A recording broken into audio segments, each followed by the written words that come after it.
The council will come to order. All rise and salute the flag.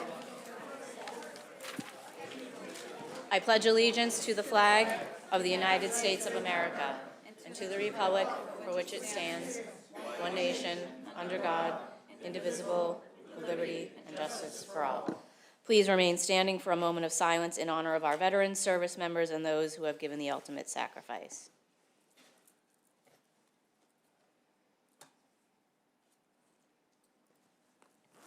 Councilor Winslow, would you like to offer an additional moment of silence? Yes, I would.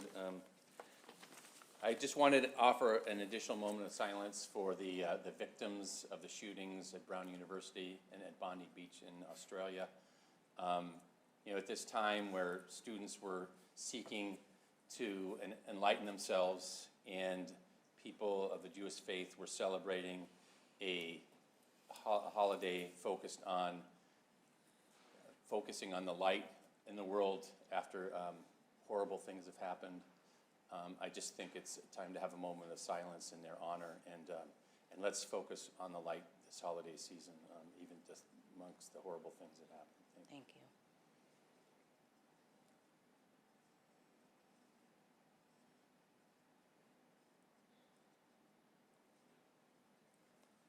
Thank you, Councilor Winslow. The clerk will now please call the roll.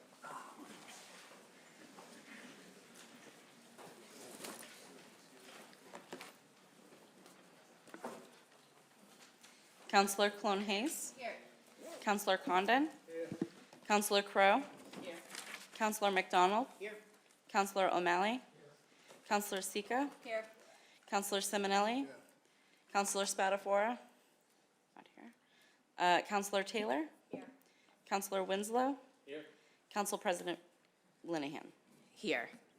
Okay, so we do not have any members participating remotely, is that correct? No. Okay, so we will take voice votes tonight. Now, under the provisions of the open meeting law, for those of you in attendance, please be informed that UMA Urban Media Arts will be recording this evening's meeting. So just to be aware, there will be audio and video recordings of this meeting tonight. Our first order of business is our guest citizens achievement and announcements. And tonight we have guest speaker Ann Durso Rose of Urban Media Arts, who will appear before the council to give a presentation on the relaunch of Neighborhood View and promote the community introductory workshop in January. Let me put on the podium mic for you. Welcome, Ann. Hi, can Thank you hear you. me? Yes, I think so. Can everybody hear? Okay, okay, great. Great. Good morning, good evening. Members of the City Council, thank you so much for allowing us this opportunity to share an update on the relaunch of Neighborhood View, Malden's citizen journalism program. My name is Ann Durso Rose, and I serve as the Neighborhood View coordinator.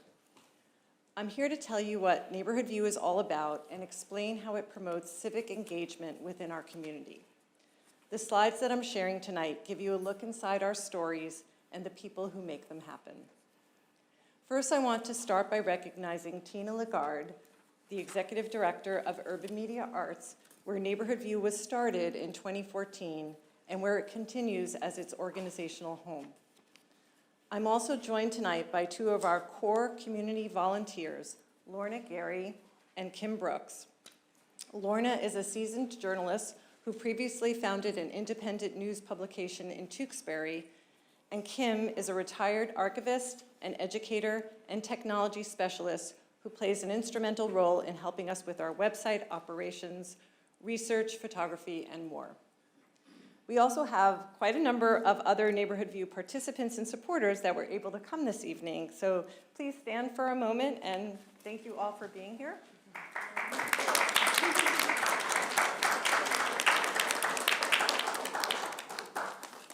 So, what is Neighborhood View and why does it matter? Neighborhood View launched more than a decade ago under the umbrella of MATV, later known as UMA. Since then, it has built a strong reputation for in-depth stories that explore local issues, profiles of Malden residents, organizations, businesses, and neighborhoods, stories that highlight overlooked corners of community life, and reporting that connects Malden's history to present-day conversations. Our stories are thoughtful, well-researched, and often media-rich, with lots of photos and sometimes video. I love this one of the seniors, the Zumba class at the Senior Center. We don't cover breaking news, and we can't possibly cover all the news, all the important news stories of Malden. Instead, we cover what our volunteer team can take on responsibly, and we choose depth over volume. Some of you remember an era when Malden had a daily newspaper and 2 weeklies. Today, like much of the country, we live with far less local news coverage. In that landscape, Neighborhood View has emerged as an important part of Malden's local news ecosystem, providing in-depth news stories that aren't available anywhere else. Before I talk about impact, I want to briefly share how Neighborhood View operates. Neighborhood View trains local residents from all walks of life to become citizen journalists. Some arrive with journalism experience, others simply love writing, photography, interviewing, research, or they're just deeply curious about Malden. There is a role for all of those folks in our program. We also work with high school students through collaborative programs, and we have someone here tonight, Caduce, if you can stand up, who is from Malden High School, and he is currently working on a story for Neighborhood View. And we welcome college students from area universities who are majoring in journalism. The college internship program is a great way for the students to learn about a local community and hone their reporting skills, and we benefit from their training, insight, and focused energy. A couple of times a year, we offer a 4-week Journalism 101 course. The next one is coming up in late January, taught by a professional journalist. We supplement that with informal workshops and mentoring throughout the year. Everyone has access to our weekly drop-in editorial meetings held on Zoom. It's a space where journalists, along with other community members, can bring story ideas, talk about what's happening in Malden, share our connections and experiences related to a story, and get journalistic guidance from our editorial team. When a story is filed, it first is reviewed by one of our professional editors, and then with me as the coordinator. After revisions, the piece is prepared for publication on neighborhoodview.org, where it becomes part of Malden's living history. Then we work with our journalists to get the story out there, shared on social media, and email it to people in places near and far that have expertise or interest in the story's content.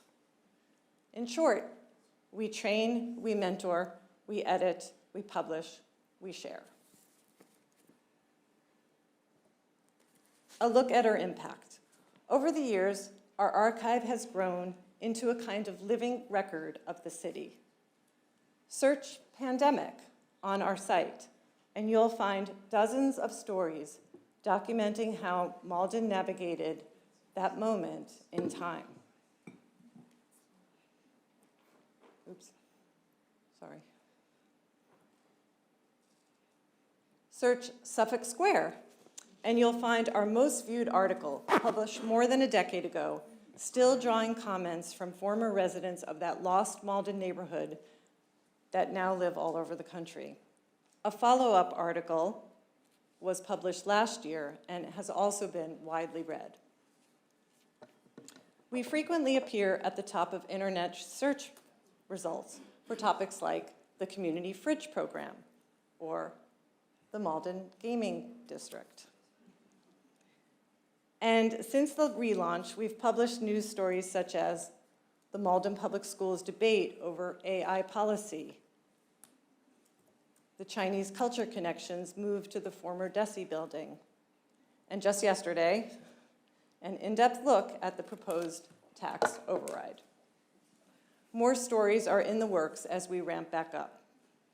We are also proud members of the Institute for Nonprofit News, a national organization that supports high-quality independent journalism initiatives nationwide and holds members to high standards for ethics and transparency.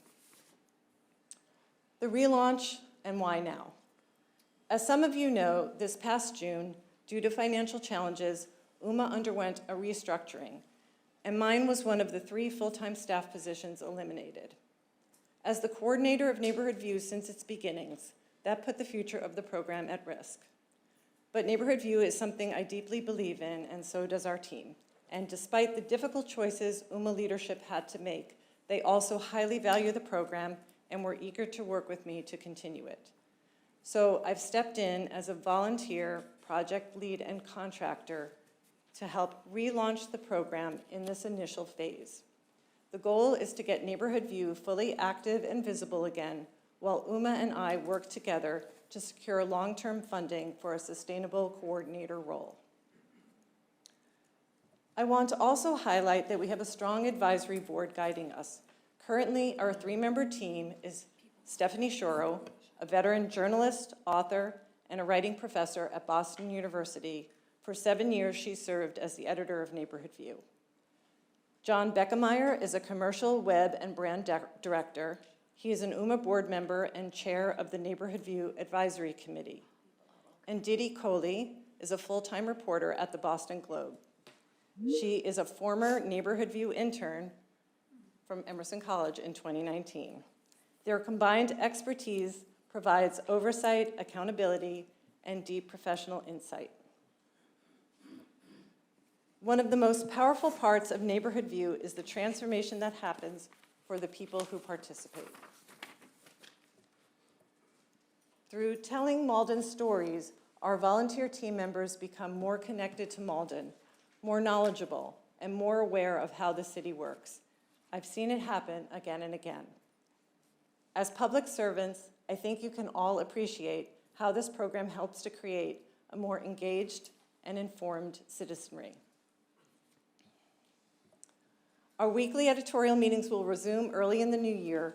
They are open to Neighborhood View journalists and any community member as a guest participant. Some people come once, some come regularly. All are welcome. Just email me and I'll send the link. Here's how you can help support and build momentum for Neighborhood View. Visit neighborhoodview.org and subscribe. It's free. Share our stories that you find meaningful through email and on social media. Refer us to constituents who are interested in writing, photography, research, or community storytelling. Suggest any ideas or leads for funding opportunities you may know of. Consider donating to support Neighborhood View. Just click the sponsorship link on the UMA website. And finally, engage with us. When our journalists contact you for interviews or comments, please know that they are trained, supported, and committed to accuracy and integrity. Our goal is simple: to help Malden tell its own stories, in depth, thoughtful, and rooted in community. Thank you for the opportunity to share this update. I do want to invite my team member, Kim Brooks, up to just briefly share, and then we'll answer any questions. Hi, I want to echo everything she said. She's an amazing coordinator, and it's a great UMA-sponsored program. Volunteering for UMA has meant a great deal to me. It makes me feel even more engaged in Malden, as Ann said. I care deeply about the breadth and quality of our stories. But what I'm really most excited about with this reboot is helping Ann reach more of Malden. And part of that is getting more readers. But it's not just about readers. It's really, as Ann said, getting more people involved. Malden is such a rich place. Many of us choose to live here because of the diversity of in all different ways. And we need more voices. Really hope to get more people writing, but not just writing. If people can't write, I'm not able to write journalistically, so I do other things. if people just want to tell their story to someone and someone else writes it, someone comes to an editorial meeting and just hangs out or tells us what, you know, what they're worried about, what their experience of Malden is, what they like to do, et cetera. It's not about what the current volunteers, it's not just about informing us, it's about making us richer. And then I wrote something, I just wanted to, for those of us who are old enough, who are the people in your neighborhood? Thank you.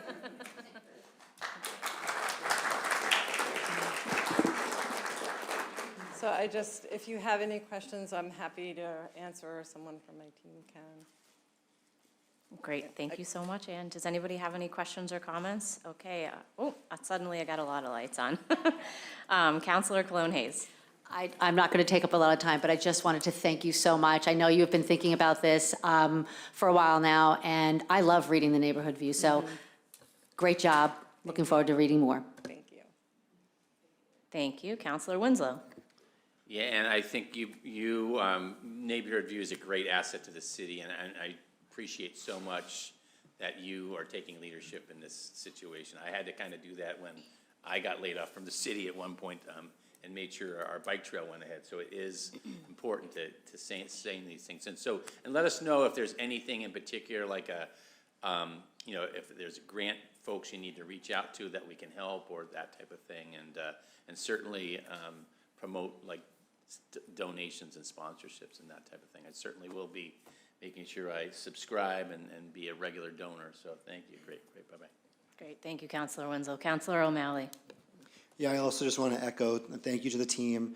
Thank you for your long-term advocacy for this really important thing. As you kind of highlighted, news coverage in Malden is very slim. And having citizen journalists who come with a unique perspective is just so valuable. Our democracy, our form of government is required to have people who are reporting on what the government is doing. So I do appreciate the fact that you play that role and that you do it at such high quality. Looking forward to making sure that we can find the funding to make this permanent and secure that, because if we don't have that, Malden loses out on a lot. So thank you. Thank you, Counselor O'Malley. Counselor Taylor. Just briefly, I want to say thank you again, like everybody else has said. Neighborhood View is an amazing resource. They're the articles I love reading, and your professionalism in the story writing is wonderful, and I'm just really glad that this is coming back and in all the work that you put in. So thank you so much. Thank you, Counselor Taylor. And just from the chair, I just want to echo what my colleagues have said. I know, and I think you and I met when I was actually working at the Malden Observer. Like, print journalism is what actually brought me to Malden, and I think it's a very special thing, but it has dwindled, and it underpins our entire democracy, and the fact that you're willing to give of your time freely now to make this something that we still continue to have. I really hope that folks watching understand not just how important it is, but how important it is that we all step up and find a way to create that sustainable funding, because if we don't have that, plus low voter turnout, I think really the future of the community and public participation is at risk. To Councilor O'Malley's point, that keeps the government honest, and I think it's part of having a functioning society. So thank you for what you're doing. I really want to just not lose that point, because it is so important for the community. So thank you for doing that. And thank you for coming out to share tonight. Thank you so much for the opportunity and for taking the time. Appreciate it.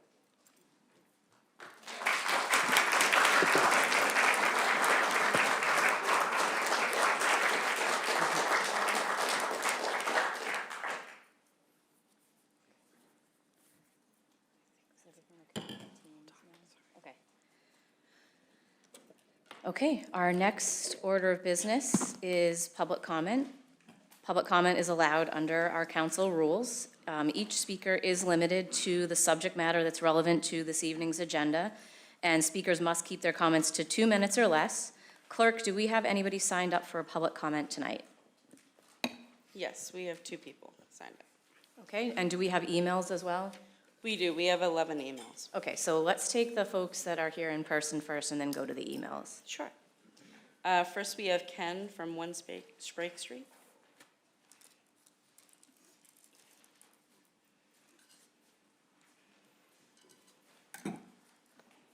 Hello.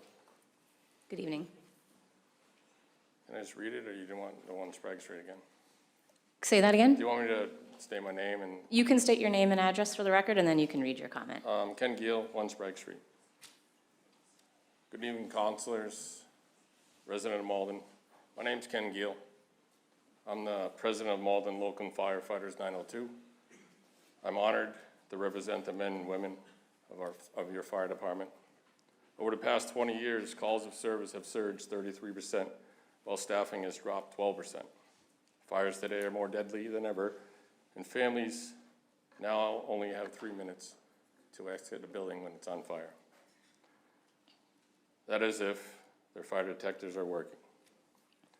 In the past month alone, we've had 4 building fires, rescued a teenager from the city res, all required mutual aid because we do more with less. Just yesterday, firefighters fought a fire in a 10-story building. We were lucky it was on the 1st floor. This high-rise had faulty sprinklers.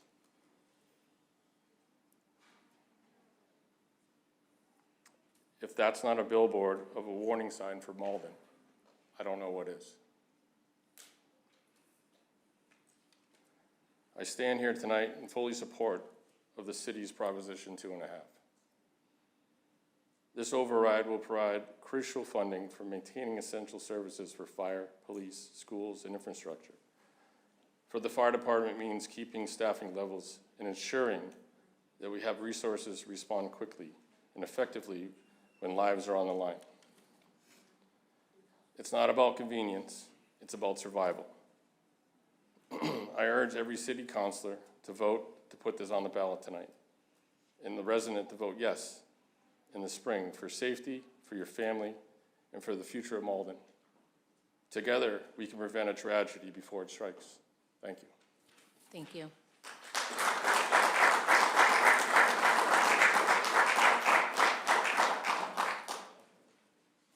Next, we have Michelle Luong. Good evening. First, I just wanted to say thank you for giving me the opportunity to speak tonight, and I certainly look forward to working with my new colleagues as we collaborate on the budget, continuing to move Malden forward in a fiscally responsible way. I just want to start by saying, as you consider the Finance Committee's proposal tonight related to Proposition 2.5, I appreciate the thoughtful discussion that has taken place around it and the need for the budget override. But as we move forward, I believe we can strengthen that effort by pairing it with a clear commitment to continually improving the city's financial practices. Continuing to examine the budget from every possible angle helps ensure we are making the most responsible decisions for our residents. With that goal in mind, I respectfully suggest the council request the mayor to seek a management review from the State Division of Local Services. This review evaluates city operations and financial practices and provides practical recommendations for operational and budgetary improvements. According to the website, Malden's last DLS management review was in 2011, making this a timely opportunity to benefit from a fresh and objective perspective. This is a free service offered by the Commonwealth. It's intended to provide constructive guidance on improving efficiency and financial management. Unlike the state auditor, which comes at a cost, and does not focus on operational efficiency, the DLS management review is specifically designed to identify opportunities for improvement.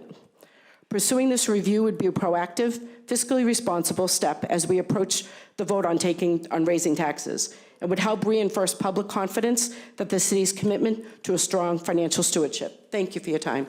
Thank you.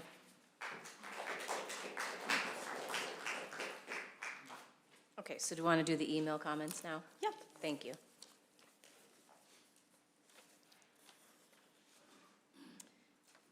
This is from Jacqueline Machete from Bainbridge Street. Hello, I am writing in support of voters getting the chance to vote for the override and support a tax override to keep the city moving in the right direction with city services. I support both 5.4 million and 8.2 million amounts on the ballot. These points are important to me. 1, support investing in our community and any positive comments about the DPW, library, rec department, etc.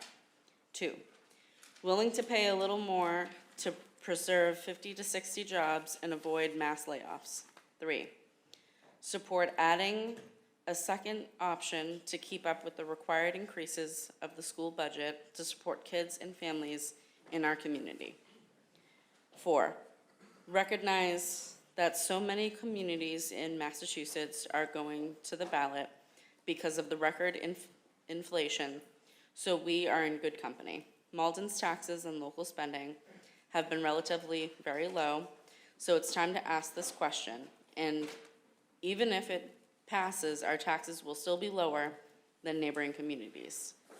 5, important to put this on the ballot so Malden voters can weigh in on this critical decision about the future of our city. Best, Jacqueline Machete. And next I have Daniel Freya from North Milton Street. Hello, I'm writing to express my support for the 2.5 prop override proposals. Like many of our neighbors in Greater Boston, including Medford and Melrose, our city of Malden requires increased tax revenue to support essential government services, including the public library and public works. Most importantly, Malden must invest in its school system. Compared to our neighbors, Malden has relatively low taxes. Our tax burden per capita is lower than our neighbors. I moved to Malden with my family 5 years ago. Investing in our future will demonstrate to both businesses and families that Malden is a place that they should invest into. Thank you. Next I have from Janice Rice on Henry Street. Dear Clerk and Council members, I am writing to voice my strong opposition to a Proposition 2.5 override at this time, along with it becoming a ballot question at a special election in March. I believe this proposal was rushed through, and now with inflated numbers, there needs to be more public input meetings to discuss the shortfalls and alternative solutions. While the city makes a compelling argument, I do not feel this is the right time or fair to increase taxes on property owners. I strongly urge the council to vote no at this time and revisit an override the following year if necessary. This would give property owners more time to budget, be better informed, and to lobby the state delegation to fix this Chapter 70 school funding formula, which appears to be the cancer of much of Malden's shortcomings. Thank you for your consideration on this matter and happy holidays. Sincerely, Janice Rice. Dear Malden City Council, I write once again to express my strong opposition to a special election pertaining to a tax override in agenda items 483-25 and 363-25. I have watched meetings and waited for weeks to hear from both the mayor's office and the city council's finance committee as to what they can cut from the budget. To date, I have heard no serious discussion of meaningful cuts to help offset this budget issue. I urge the city council to vote no on a special election. Instead, I believe the council should work with the mayor's office to find cost-saving measures before any special election is scheduled or held. Once that is done in a meaningful way, I could support one override-related question to be put on the ballot for regular election day, November 3rd, 2026. I ask each counselor, before you vote tonight, ask yourself the following question. Do I think it's fair of the city to ask taxpayers to adjust their budgets and potentially go without needed goods or services when the city is unwilling to do the same? Sincerely, James Sumner, 759 Highland Avenue.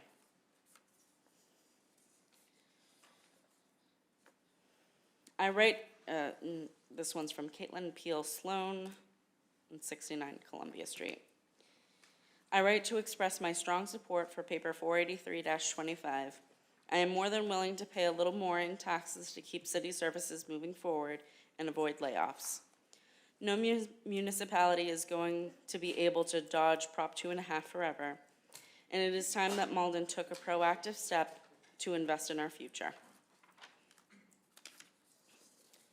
And this is from Katie Dillon, 198 Mount Vernon Street. I'm writing to voice my enthusiastic support for the override, particularly the two-tiered option. This option will not only help balance the budget, a problem that many communities across the Commonwealth are facing due to inflation, but will help us keep up with the required increases in the school budget to support kids in our community, a worthy investment in our collective future. I also worry that if we do not pass this override, we will be setting ourselves up for a future that makes it harder for all of us to thrive. Not only will we be losing critical city employees like DPW workers and library staff, but the city's longevity is at stake. At the November Override Forum, Council President Linehan shared that the city has made critical investments in staff who help source grants, and that this has a significant generational impact. I couldn't agree more. I work in homeless and addiction services, and I've had the pleasure of collaborating with many people from the city of Malden in trying to find resources for our unhoused neighbors who struggle with addiction. I've never seen people work harder to help someone in need. And at the Override Forum, Mayor Christensen mentioned how staff from his housing office worked to support an unhoused teenager that very morning. All of this work has been made possible by those who work to find grants to create and sustain these programs. In other words, if this override doesn't pass, we wouldn't just be losing the folks doing the frontline work, but we'd be losing people who are responsible for finding funding sources that make the work possible. This loss would be devastating. We deserve the chance to vote on the override in March so we all have a say in our future. Thank you. Katie. And this is from Matt Tong at 10 Desmond Road. I wanted to write in and voice my support for the override being considered. Compared to many cities in the area, Malden remains a comparative bargain. Most cities and towns have already passed at least one override, and many were starting with higher taxes than Malden when Proposition 2.5 went into effect, or have other factors putting them in better shape, such as universities, large shopping centers, etc. Rising costs are hitting everyone, and making ends meet is hard. But the idea that this override significantly impacts affordability seems like a fabrication. Rents are several thousand a month and tend to go up yearly. Like $100 a month raise is not unusual. Mortgages are also, in general, several thousand a month. Groceries and utilities also cost much more than they used to. The amount paid by local property tax is totally dwarfed by those expenses, and we're talking a couple $1,000s a year tops. There are many rising costs that impact affordability in that area. In the area, local property taxes are very low on that list, and cutting services by further cuts harms those dependent on those services. All efforts should be made to fix the school funding formula that leaves us between a rock and a hard place of ever-rising mandatory educational funding and a cap on property tax revenue growth that doesn't even keep up with inflation some years. I have no kids in school. I love that we support our schools. Education is important to me, but cutting everything else the city does to keep school funding means deep cuts to the things that Malden does that aren't tied to schooling. The percentage of our budget mandated to go to education keeps climbing, and unless revenue goes up significantly, that means cuts to services, safety, and infrastructure. To those opposed, what percentage of our budget being siphoned by the state for education would be enough that we'd have to do an override? One can be penny wise, pound foolish, short selling our future by cutting services to save a bit now is short-sighted. And this is from Kara Young at 30 Glenrock Ave. Dear Council President and members of the Malden City Council, my name is Kara Young and I live at 30 Glenrock Ave, Malden, Mass. As a resident and a parent of 2 children in the Malden Public Schools, I am writing to express my strong support for allowing voters to consider both proposed tax override amounts 5.4 million, and 8.2 million on the March 31st ballot. I believe Malden residents deserve an opportunity to decide whether we want to maintain and protect the city services that keep our community running. Without an override, Malden faces significant cuts, an estimated 50 to 60 layoffs across multiple departments. These reductions would directly impact essential city services and the quality of our life for all residents. Including both override levels on the ballot follows a model that has worked successfully in neighboring communities such as Melrose and Stoneham. It allows voters to make an informed choice and ensures that, if both options pass with more than 50% support, the city will be able to adopt the level of funding that best sustains our staffing and services. I also want to voice my support for the larger amount, as it would fully protect current services and staffing levels. The increase to property taxes is modest, especially when considered alongside the recent rise in the homeowner exemption, and it represents a crucial investment in the long-term health and stability of our city. I urge the council to place both on the 5.4 million and 8.2 million override options on the March ballot, and give the Malden residents the chance to choose the path forward. Thank you for your consideration and for your service to our community. Sincerely, Carrie Young.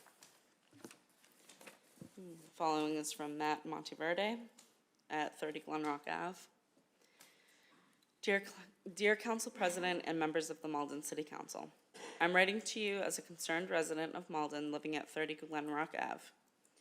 As someone who has called this community home for many years and has 2 children attending the Malden Public Schools, I strongly advocate for both the 5.4 million and the 8.2 million tax override options to be included on the March 31st ballot.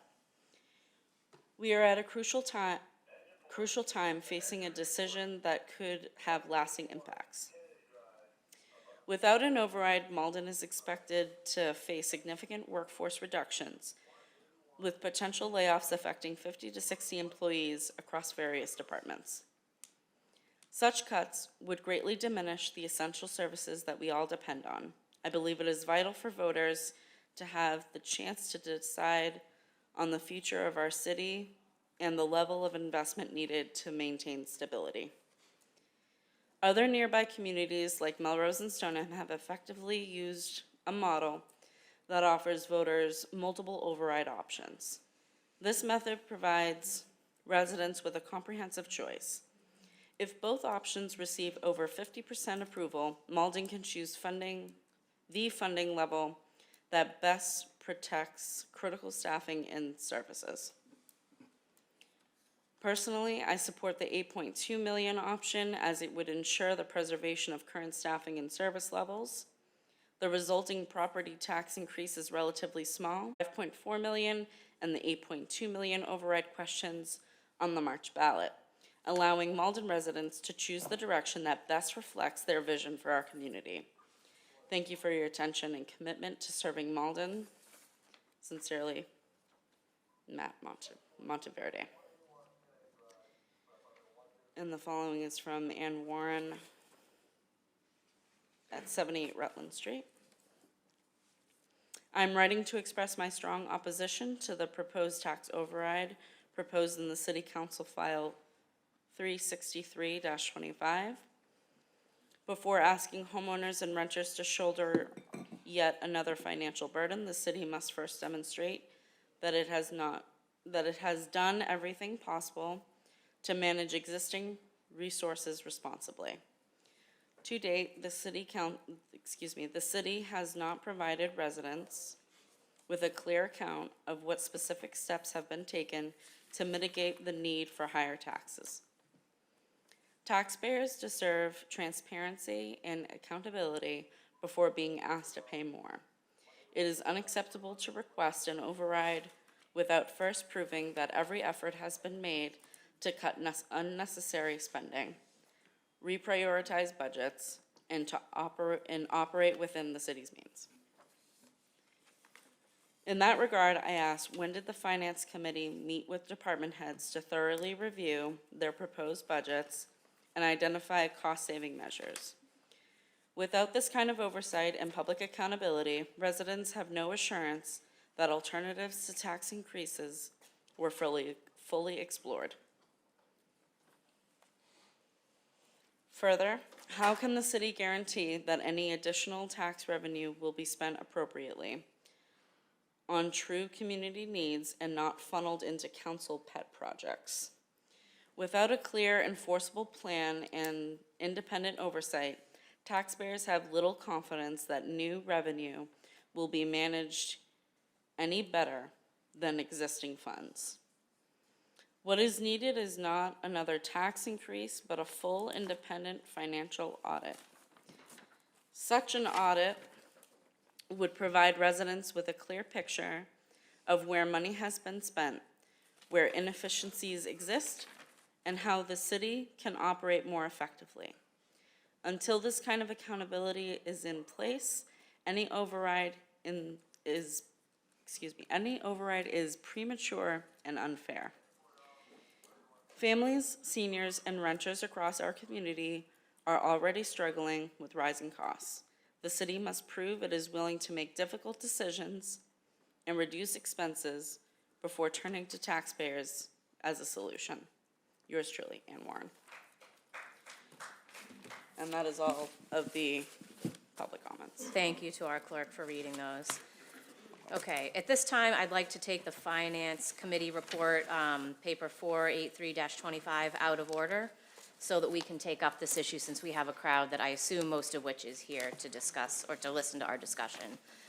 So at this time, clerk, will you please, can we please skip to that paper so that we can receive that committee report? Certainly. Thank you so much. And if you need a moment, that's totally fine. I do want to. Yeah, please do.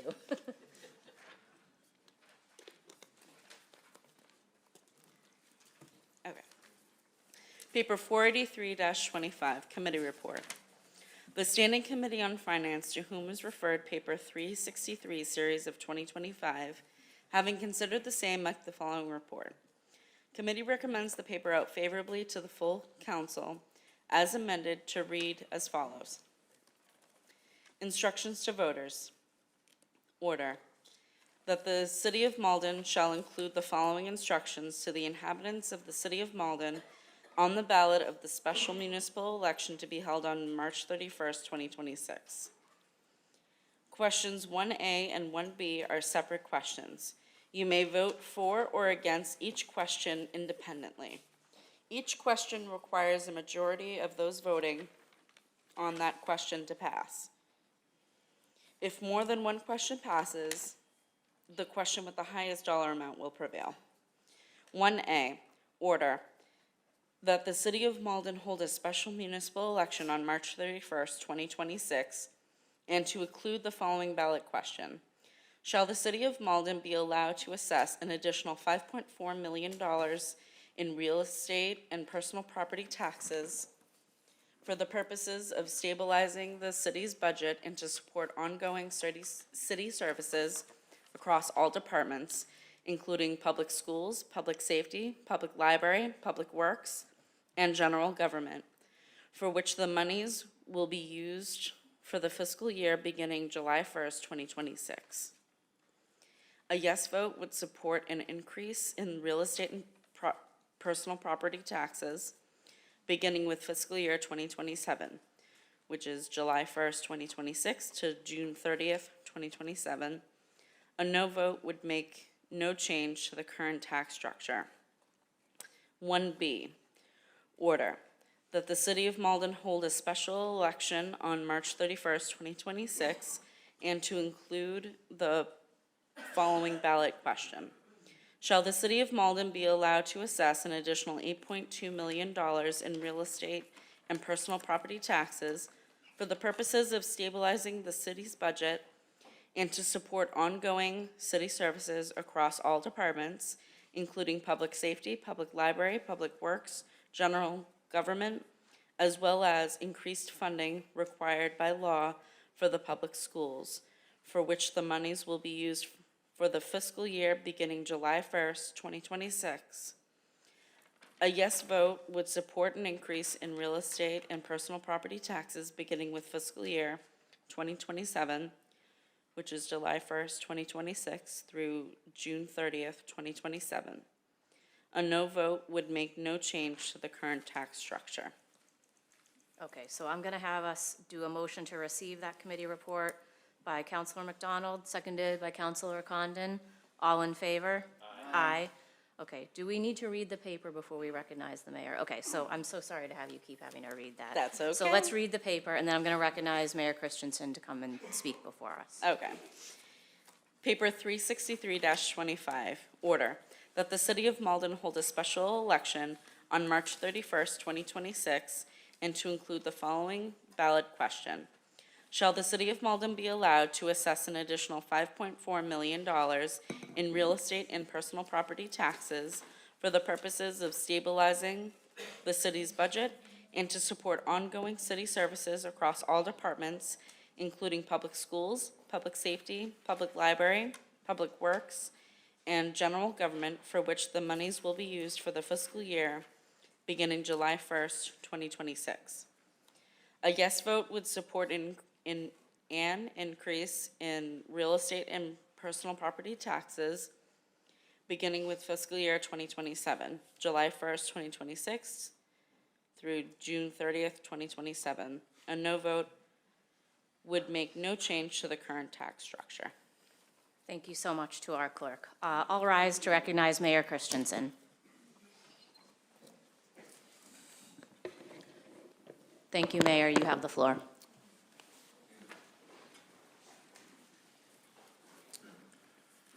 Good evening. I first want to thank you for your partnership on this important matter. Without a doubt, this discussion could have gone sideways during the past several months leading up to tonight, but it never did, thanks to your leadership. And I also want to acknowledge the many residents who have attended meetings, asked questions, sent emails, and are here tonight. They have shown that although we may have different opinions on an override, we can do so thoughtfully and respectfully. This is an ask that neither of us take lightly. But as I mentioned previously, this is something that should have been considered several years ago, as a variety of factors continue to put strain on Malden at levels far greater than any other community. At our current run rate, we are burning through reserves at a level that isn't sustainable, and these are critical to have in the event we find ourselves facing state cuts or other economic challenges. And if we aren't, then our reserves should be used on important infrastructure repairs to our roads and sidewalks, which had been the case up until this year. Now, how did we get here? Not to be cliche, but it really is a perfect storm led primarily by a flawed state education formula that is greatly hampering our ability to finance the rest of city services. It's simple math. State law requires us to put a larger percentage of our available revenue towards school funding than any other similar community. And this stark comparison can be found at www.cityofmalden.org/override. We have been raising the alarm on this inequity since 2021 and have been the leading voice in bringing focus to this issue at the State House. This year, our state delegation was successful in requiring the Department of Education to commission a study on this issue. But with 351 cities and towns receiving aid from this formula, it's a Herculean task to change. Again, I know I speak for you when I say this is not a step we take lightly, and I hope the voters won't as well. I ask them to consider that Malden is a great place to live, more affordable than most surrounding communities, and has a track record of being responsible with tax dollars. The alternative of cutting our way to a balanced budget will no doubt leave this community a less desirable place to live and raise a family. I understand that this ask puts strain on already tight family budgets. One thing we have been able to do to soften the impact of this is to increase the residential tax exemption from 30 to 35%. For those owning a home, the override impact will be greatly reduced thanks to this newly passed increase. Even with the proposed override, when combined with the increased exemption, our taxes remain more than competitive. At one time, cities and towns who requested overrides were limited to the wealthiest of communities.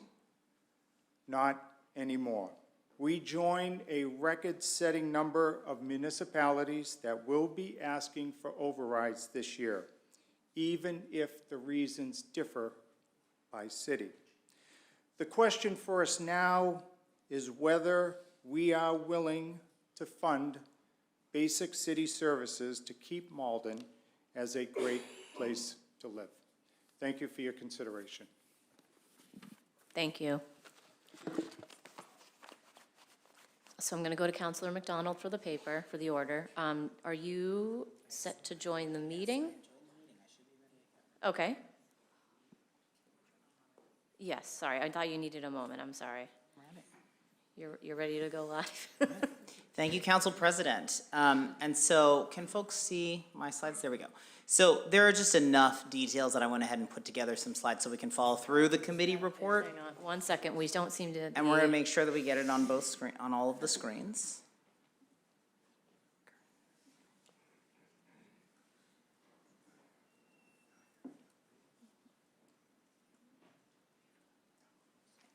Does anyone have any thoughts about how to get it up on this screen behind me? I think we're checking on it. Oh? Where can you see it's green? It's turned on. Oh, up there, I see. Great.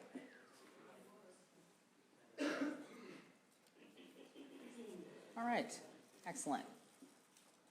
If you could pin that, it might be easier to see.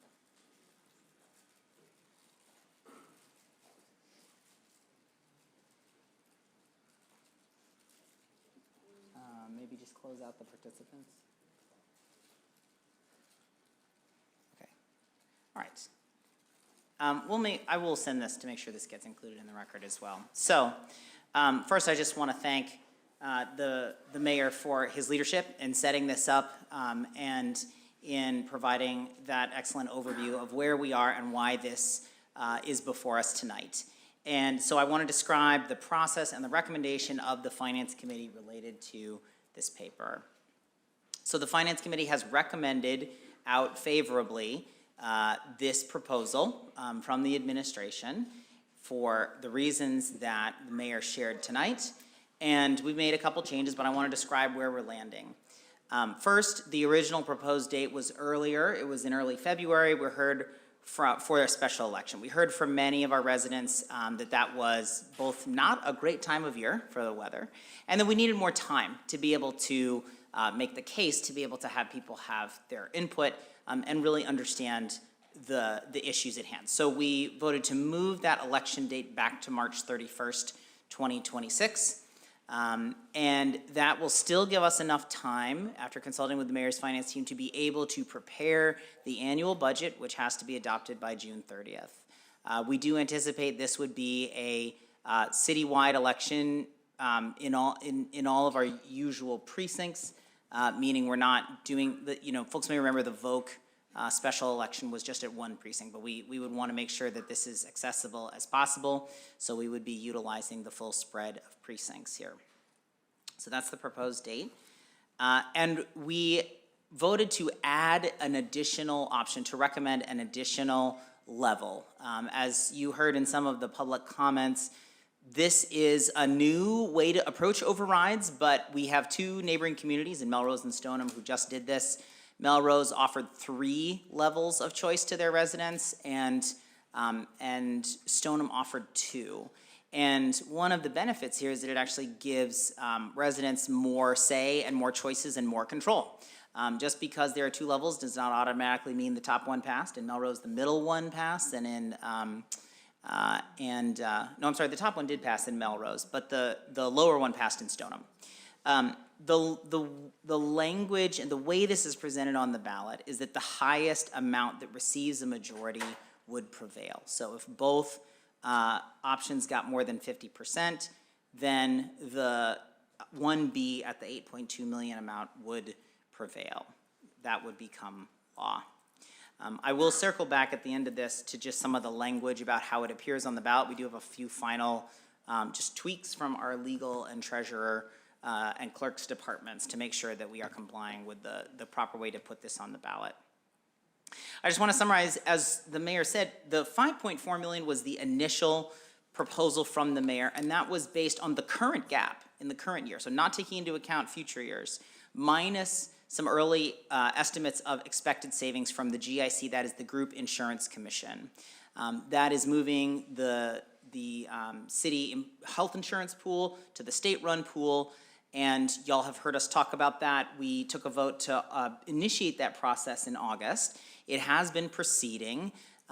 Everything I've heard from our team is that we are on track to make that completed. That's in discussion with our unions and then ultimately has to be approved by the state. I'm just looking to see, we don't have any reason to believe we're off track, right? I'm getting thumbs up. We're still on track to make sure that those savings are there. We won't know until that happens just how much savings that will provide, but we've heard estimates from between $1.5 to $3 million, could be more. But it also will depend on some of these net school spending things that we've been talking about. So the second option here at the 8.2 million takes that 5.4 and adds in the additional required spending for our schools that is above and beyond inflation. So as the mayor said, we have a serious challenge with the Chapter 70 school funding program. We've talked about this many, many times.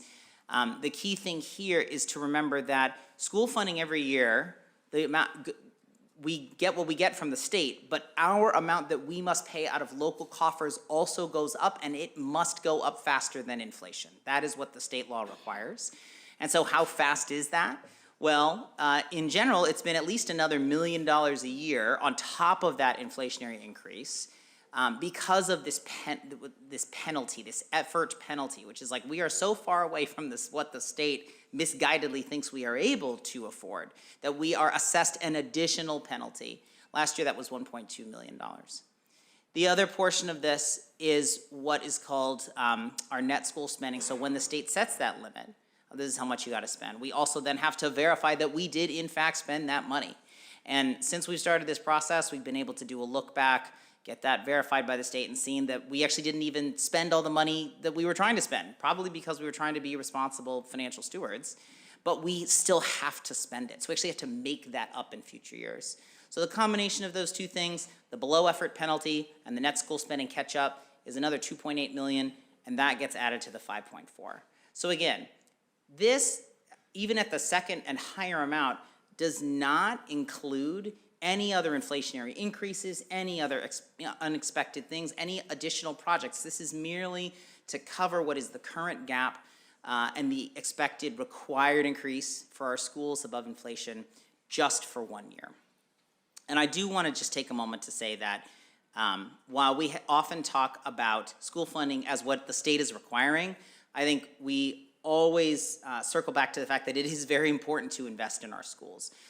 The fact that the state is forcing our hand is not because we don't want to invest in our schools, but it is because we don't have any flexibility about how to do so. So we continue to discuss that with our delegation and advocate for those changes. So that's what those two levels are. Just a few more details on those pieces. So what is the typical cost at each of these levels? Thank you to our treasurer, Dan Grover, for sending these updated estimates today. This is just the cost of the override. So your taxes change a little bit every year, based on valuation, based on just regular inflationary increases, other things. This is just the cost of the override. The 1A option for a typical house, which we're pegging at the median here of single-family homes as $666,000 in valuation, that would be $353 per year. That's not per month, that's per year for if option 1A passes. If option 1B passes at that $8.2 million level, that's $532 per year. And as the mayor noted and some of our public commenters noted, we also did what we could to take the potential sting out of that and increase the residential exemption. Here's my little public service announcement. Every time I say residential exemption, the residential exemption is not a tax cut. It does not reduce how much money we get in. It is a tax shift to help put less burden on our homeowners. So the marginal increase, right, you're gonna save, frankly, regardless of whether any of this passes or not, you would save an additional $291 next year. And so because of this increase in the exemption, we're now at the state maximum. So when you put those two together, yeah, we're talking about the option 1A is $5 a month in changes when you combine those two for a homeowner. If you're a renter, you don't directly pay your property tax. And at option 1B, it's $20 a month. That's the net impact of these two combined. So I want to just review the expected outcomes, and we did discuss these, but I want to be clear. This is what has been reported from the administration, and we do take this seriously. So if we do not pass this, we are facing serious cuts across all city services. We do have to comply with that net school spending requirement, but every part of the city budget that can be affected will be affected by this. We've heard this figure of expected layoffs of 50 to 60 staff positions. That's not a magical number. That is taking the $5.4 million and figuring the average staff person costs roughly $100,000. There's variation in all of these things. How much are we cutting operations versus staff? How much do we have more senior or higher paid staff that leave versus junior or lower paid staff? But that's the scope of where we are at.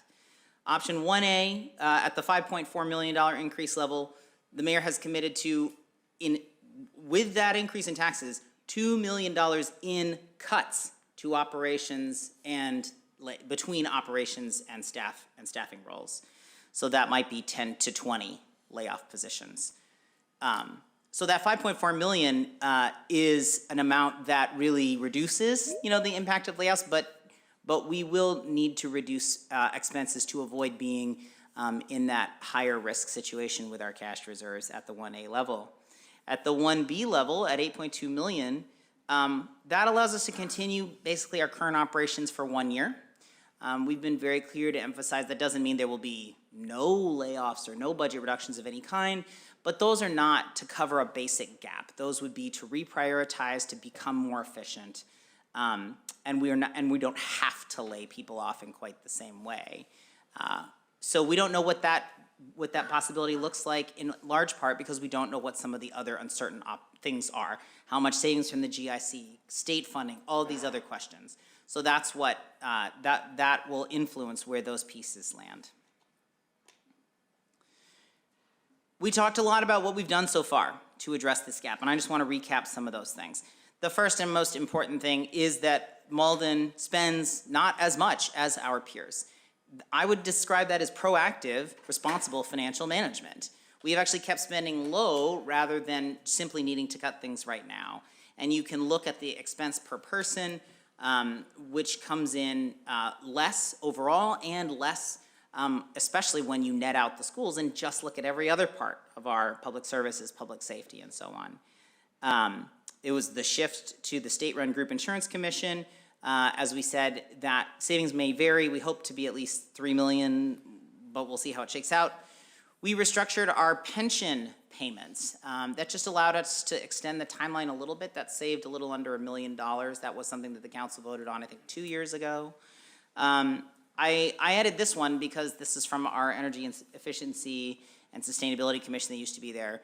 We are spending almost $1 million less on energy bills today than we were years and years ago.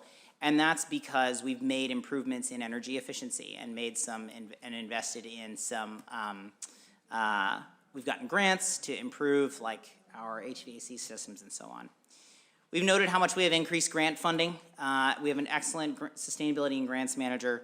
We've updated our fees and our licensing and permits. The council just voted on them recently. And we also just, last week or 2 weeks ago,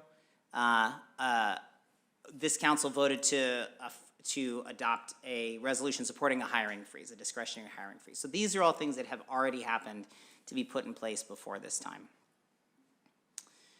I want to just briefly review the Finance Committee process. We met 7 times over 2 months. I will say this is the most meetings of any topic that I've seen in my time on the Finance Committee.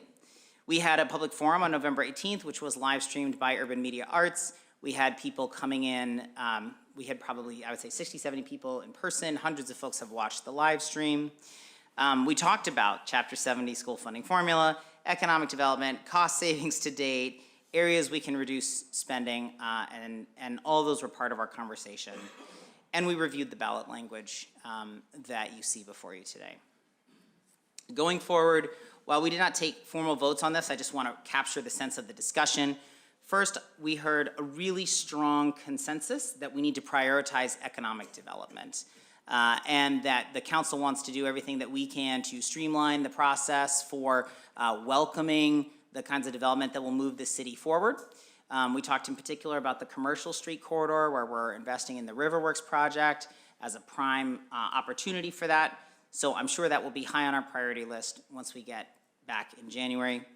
We're going to continue to pursue changes to that Chapter 70 formula and talk with our delegation. A number of us went to the hearing for one of the hearings for this study that the mayor mentioned and submitted our testimony. We're going to keep working on that. We've heard really clearly from our state delegation that those changes are very unlikely to take effect in fiscal year 27, that it's going to take more time, in part because the study is not even done in time for the governor's budget this year. But we are going to continue to push as hard as we can about that with the mayor and with our delegation.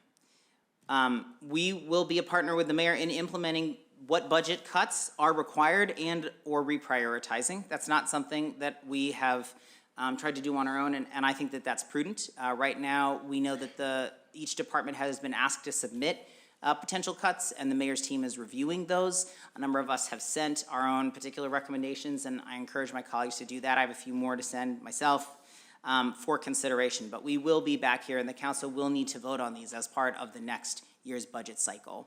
So we will know more about where those things land when we know what passes at the ballot or does not. And to review our city finances for best practices. I want to note that I think there is more that we can do here. The city does get an annual financial audit by an outside firm. Those are posted on the city website, the results of that. What that shows is that our bookkeeping is correct. It doesn't tell us anything about how we spend our money, just that we're reporting it honestly, which we are. And I think some of the things that folks have asked about in terms of a management level review, I'm certainly heard some openness in my colleagues to consider those things. Recognizing our already low level of spending, we can always do better. And so we look forward to engaging with the administration next year on ways to do that and continue to do it better and continue to earn the trust of our residents. So I think that concludes my slideshow here. I will, just to say, I just want to close with one point, and then to recognize that when we get to voting on this, we will need to make just a couple of tweaks to the ballot language. I want to remind us about that. I'm happy to share what those are. But to just note that what is before us really is not itself a long-term solution to all of the problems facing Malden. It is a bridge to those problems to the chance to fix those problems at the state level, with our tax base, with our, with the ways that we invest in the city for the future, and that there is certainly more work to be done, but that this is a critical decision that the Finance Committee felt was important for our residents to weigh in on before we would take unilateral drastic action without that input. So the vote to recommend favorably was unanimous in the Finance Committee. I'm happy to answer questions about the process after that. Y'all are probably done hearing me talk, so I will stop there. Thank you, Council Thank President. you, Councilor McDonald. Thank you for those helpful slides. And I obviously will take any discussion, and then we will entertain motions to amend as needed before we take the final vote. So first I see Councilor O'Malley. I just had a question. Do you know what vote total is needed for this to pass? Is it a Sorry, simple Councilor majority? McDonald. Is it a, Oh, so hang on one second. I think I keep hitting it when you hit it. Go ahead. Yes, it's a simple majority. in order to put it on the ballot? Yeah, so we review this, so it is a simple majority of the council to put it on the ballot. Under the city charter, anytime the city council takes an action, that is subject to the mayor's, sending back to us with comments. So, and then a 2/3 majority is required to overcome basically a veto from the mayor. But that's just based on the charter, so it's a simple majority. Thank you. And then, are these figures per year? So for instance, and maybe that's a question for the financial team. So when we talk about 5.4 million, we're talking about an additional 5.4 million each year in the future. Yeah, that's correct. So the way that works is that, folks may know that, of course, the way our city, the amount of taxes we can raise is capped, and it's capped at 2.5% above the previous year's tax levy, overall, not everybody's individual taxes, but overall, and then we adjust that based on valuation, plus new growth. So what an override is that it permanently raises that amount, so that it then becomes a part of that 2.5% calculation going forward. I ask because, Councilor Cologne Hayes and I, and to a lesser degree, Councilor Winslow, had proposed some debt exclusion papers that are one of which is currently in finance. And the one that's in finance had to do with $36 million for funding the Voc construction. And that was over the next 26 to 30 years, and the number was 36 million. And so I did the math. So over the next 30 years, just to kind of make a comparison, if we increase the levy by 5.4 million each year, over the next 30 years, that would be $162 million. And if we do the 8.4 million, that'd be $246 million over the next 30 years. So I'm just trying to put it into context in terms of what is a Prop 2.5 override look like in the foreseeable future versus what does a debt exclusion look like. Again, Prop 2.5, general increase for the rest of time, whereas a debt exclusion is for a specific one. So when you put it into the longer term, next 30 years, a debt exclusion is a much smaller amount because it's capped. So I was just trying to put it out there in terms of what is this really looking like to residents over the next foreseeable future. Thank you. Thank you, Councilor O'Malley. Anything further on that? No, just I forgot to mention, yes, less money is less. And so I do have this memo here from Ron Hogan that details the net school spending calculations. And I just summarized that very quickly, but if folks would like a copy of that, I'm happy to pass that. Yeah, that'd be great to pass out. And you did mention that you were going to have your slides attached to this paper. Yes, I will send those to the clerk. So the public can also have that. I don't see any other lights at this time. Oh, Councilor Cologne Hayes. I was going to say, there's no chance that nobody wants to say anything. I was waiting to see if someone else wanted to step in. Thank you very much. So that was a lot of information. Thank you very much. And I'm sure everybody here is it's whirling around in your head, but you're right. We have met many times in finance. I myself have come to this realization a little slower, asking for some information, looking to see if we could have some guidance or some cuts before we made this decision. And then last, I actually liked hearing, well, our soon-to-be colleague, Counselor-elect Luong, I liked the idea of what she proposed about an audit. It's different than what I was looking into, which was the state, and you're correct, we did have, that does come with a fee. And it also, the reason why I didn't go further with that is because it said it would take a year.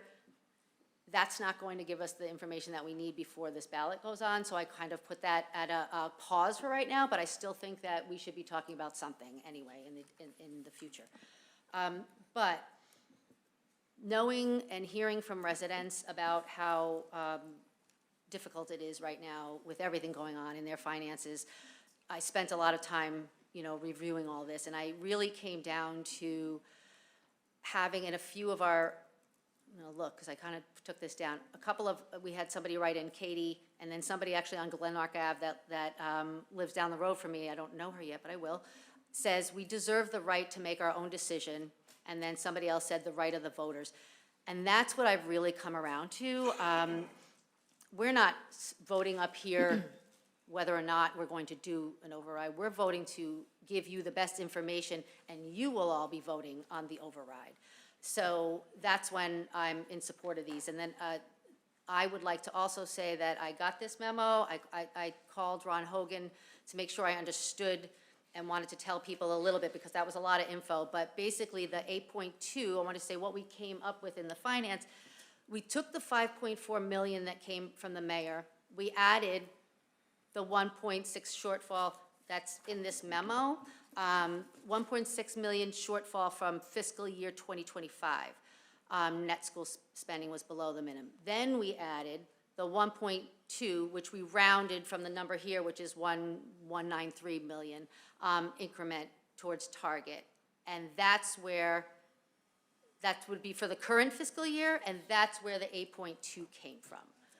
Yeah, okay, so I just wanted people to kind of condense that out and understand where we got the numbers from, but like I said, I've come around to trusting our voters, and I want to say that I will personally be making, I'm sure my colleagues as well, going around getting this information out to the voters so that when it is time to vote, that you are well educated, that you know what you're voting on. Because I do know that that's a fear, and at first it seems very confusing what we're voting on, but I'm going to say right now that I'm going to make every effort to get this information out so that everybody is well educated before they vote. So just want to thank everybody who was involved in this, all the community members that came out, whether you support it or not. We need to hear from you, and I'm looking forward to this next step. Thank you. Thank you, Councilor Cologne-Hayes. Councilor Winslow. Yeah, I do want to recognize Councilor-elect Michelle Luong's proposal. I think that it's something sounds very good. I know something different. I mean, like as Councilor McDonald pointed out, a lot of we do get audited really on the technical things of making sure our books add up. That's a lot different than looking at operational things. And it's always good if there's something free and available and getting tips. I mean, one reason I often go to the Mass Municipal Conference and read what's at Mass Municipal is you get some ideas. So it's always good to be open to that. But it's no, often those ideas spread out very quickly. I mean, every mayor, every city, town manager is looking for ways to be efficient. So often those practices spread fast, but maybe there's some that we could apply here. So I definitely am open to that. And I mean, I definitely, recognize, and I know, what we say, this is not something that the mayor's office put forward lightly. We have been talking about the Chapter 70 formula. I know the team has been working very hard at the state level, putting together very good updates for the state delegation and the city council on that.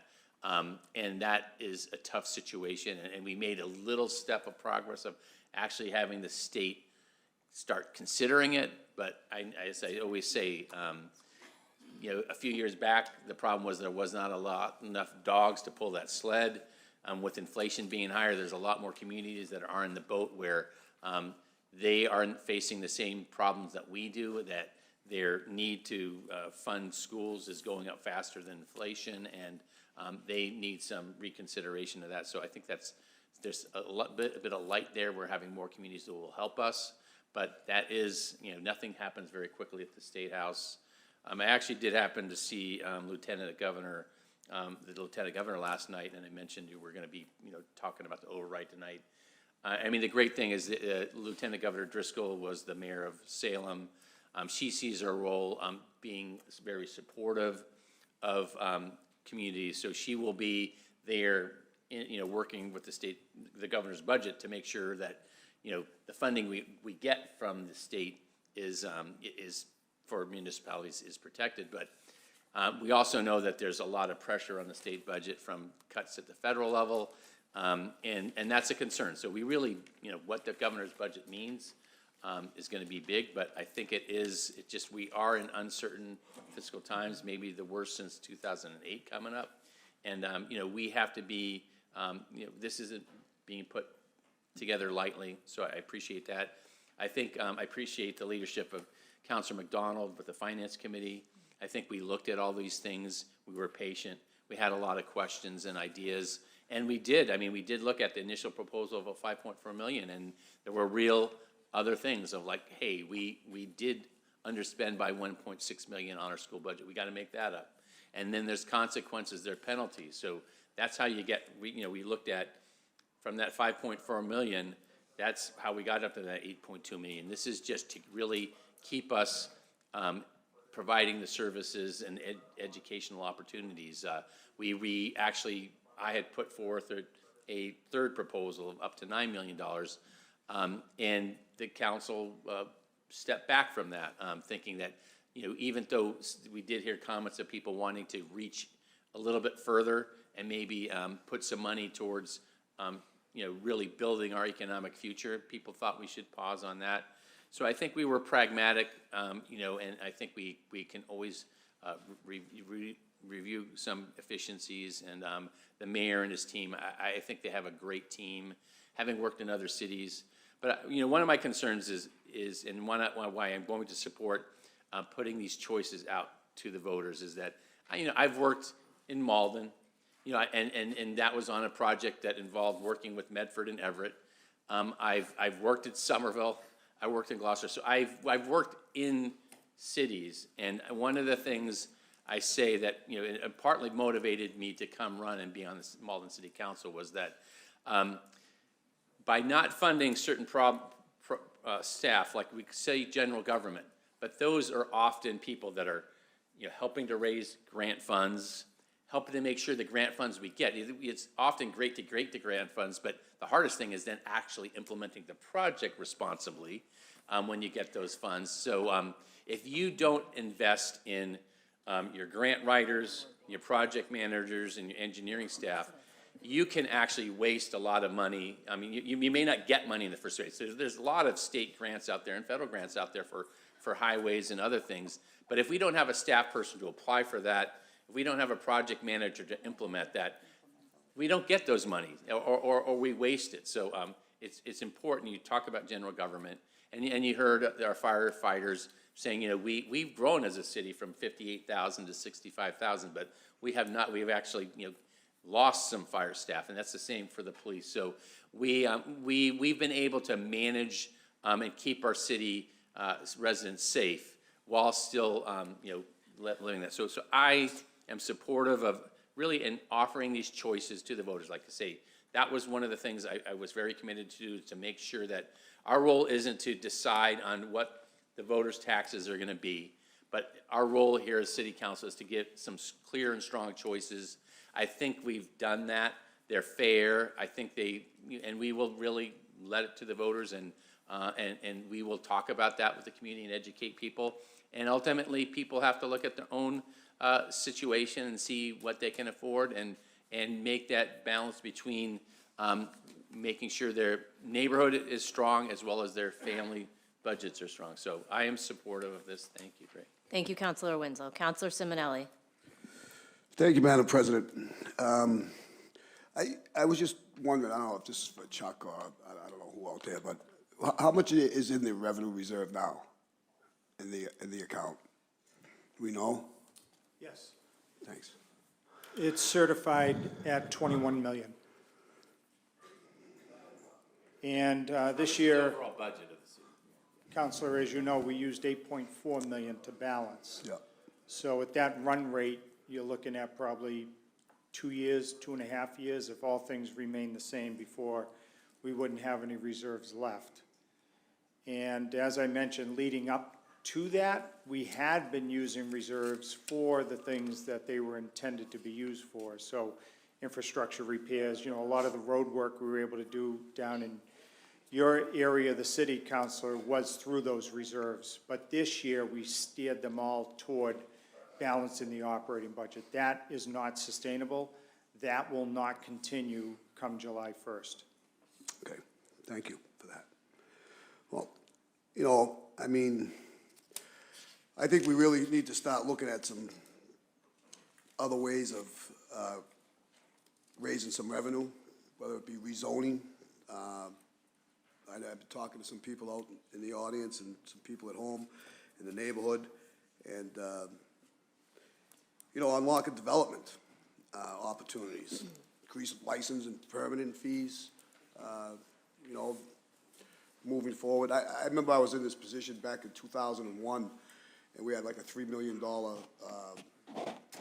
shortfall after 9/11.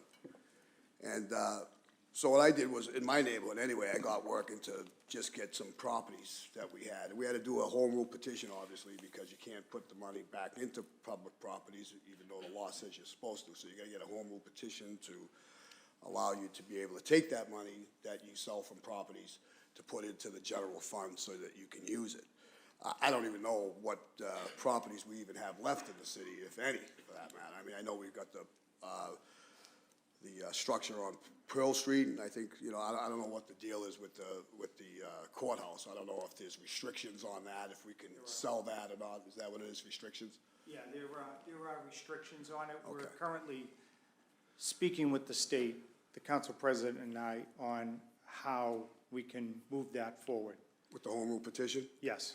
We're hoping that we won't have to go through that process, but time will tell. Yeah, it was a real good mechanism back then. I mean, you know, it worked out so well. I mean, especially where we have like you know, at the time we had two state delegation people to run this through for us. Right. And they ended up liking it so much that they allowed it to go throughout the Commonwealth and gave a grandfather period for any cities and towns that were in economic need to be able to go out and look at what they have for properties. And, you know, again, I'm just saying that was just in my neighborhood. I'm working on something similar like that right now to see about the rest of the city, and other neighborhoods, if there's some undeveloped lots, properties that we might be able to rezone, if they fall short by a few hundred feet or so, get a variance maybe on it, so that we can sell it as buildable lots, maybe offer it up as a first-time home buyer type program. So, I mean, I just think that, you know, we should be looking at those things to see where we come up with some funding. I know that we haven't really looked at that. I mean, I know it's gonna take some time with the home rule petition. I get that. You can't help that. You need the money now than later, right? I mean, you guys had me in the subcommittee at 5.4, but thank you, Mayor. I appreciate that. You know, you had me at 5.4. I don't know if I could swallow the 8.2. But I'll listen. Well, we don't have a motion to amend No, on I the know floor that, but I'm just yet. listening. I'm just, I don't know, I think I've been pretty straightforward from the beginning of this. But I know we're in some tough times, so I'll listen. Thank you, Thank you. Councilor Simonelli. I'm going to go to Councilor Condon and then back to Councilor McDonald. Thank you, Madam President. We've had tough times in the city before. I mean, I can remember 1988. It's no fun to sit up here and tell people you're going to lose your job. But that's exactly what happened during those years. You know, you lose 100 teachers, and I don't care how you look at the parents. They don't care. They're thinking about paying their kids' school bills. And that's the most difficult part of this job. But Fortunately, we worked our way through that. Unfortunately, we haven't gotten much help from the state people, including the governor, who found $4 million to help the immigrants that they sent to Boston. They found that money when they needed it. But for some reason, they can't figure out how to straighten out this Chapter 70 formula. I don't understand it, especially when our senator is from Winchester and the head of the educational department, educational committee. So I guess they can find it when they want to. But it's really difficult because I don't think any of us want to see this. What we want is to give the voters a chance to voice their opinion. Because even if they voted down, we're going to have to come back in the next couple of years unless somebody bails out the state who would bail out the cities. But they can't even figure out how to change that Chapter 70 formula. I mean, it's ridiculous as far as I'm concerned, but we've looked at every single way of increasing our revenues. Nelson Miller up in the building department raised all the building fees so that we're competitive with the cities around us because we were low. We were low in a lot of things, but we've increased the building fees and increased anything we could to increase the revenue. But I would not agree that we were faulty in the way we spent money, because we are the lowest spending city around. Out of the 8 communities, all right, we're at the bottom per person. That's for sure. You know, they can say all they want about that, but we know, because we see it. We've seen the charts, and it's just really difficult to explain that, you know, we feel what you feel, but we have to do something about it to stay, or the state will end up taking us over. You know, and then, you know, I mean, I remember when we had 165 firefighters, all right, with 5 firehouses. Now we got, I think, 104, 107 with 3 firehouses. I remember when we had over 100 police officers, and you probably had 10,000 less cars on the road. Well, they never got increased. We increased the 10,000 cars on the streets with the accidents and everything else. But the police officers who handle those accidents never got increased. They're at 107. They were at 107 when I come on the job here. That was in 1986. But you just got to keep trying and keep punching away at it, try to be honest with the people that we represent. And I think we have as a council, and I know the mayor has, and his people have worked hard on this. So chips are going to fall where they may, and we're still going to work the way we work. So thanks for listening. Thank you, Councilor Condon. Councilor McDonald, I know you've been waiting. Is your intent to make motions or okay, I do have some others that have popped up that I think want to speak before we do make amendments. Councilor Sika. Thank you, Council President. I'm sitting up here and I find it extremely funny that a couple of years ago, I think we just sat up here, it might not even have been a couple of years ago, and we sat up here talking about whether or not we were going to put a ballot question on about bus and bike lanes. And I think I'm the only one up here who is probably going to stay consistent with how I voted then and how I voted this evening. As a city councilor, I do not support this override. I might be one of the only ones up here that are gonna publicly say it. I don't support it as a city councilor, I don't support it as a homeowner. But I do support allowing our residents to decide whether or not they want this. And I think that we're up here elected to represent our constituents, and they are the ones that should decide it. I am a little worried about the presentation of the ballot question, so I hope over the next few months after this gets passed this evening, because I'm pretty sure that it's going to, that we can make sure that we let our this is very confusing looking to me, and I'm involved in the process.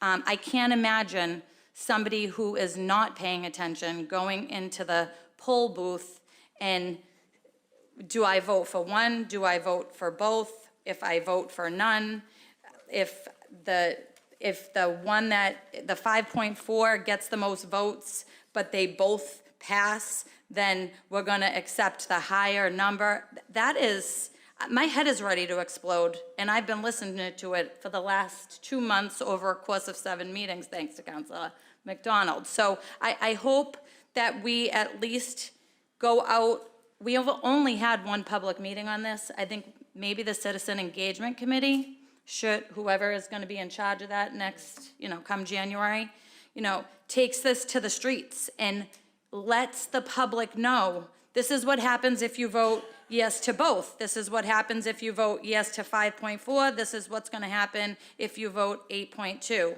This is what's gonna happen if you don't vote for either one of them. And it doesn't matter if, if only 15% of the voters come out, then it's 50% of that. It's not 50% of our population of registered voters. Like, I think the public needs to be informed exactly how this process is gonna play out. And I will be more than happy to help you figure out how we're gonna do this, but I really, Stoneham, I was just looking through my phone and I can't find it because somebody had sent it to me, but Stoneham actually sent out this little pamphlet and said where all the money was gonna go. And I thought that that was pretty amazing, that the residents went to the polls knowing if they voted for the whatever their numbers were, I'm gonna say as the 5.4 or the 8.2, that where the money from each was, where it was gonna go. And I think that we owe it to our residents to try to come up.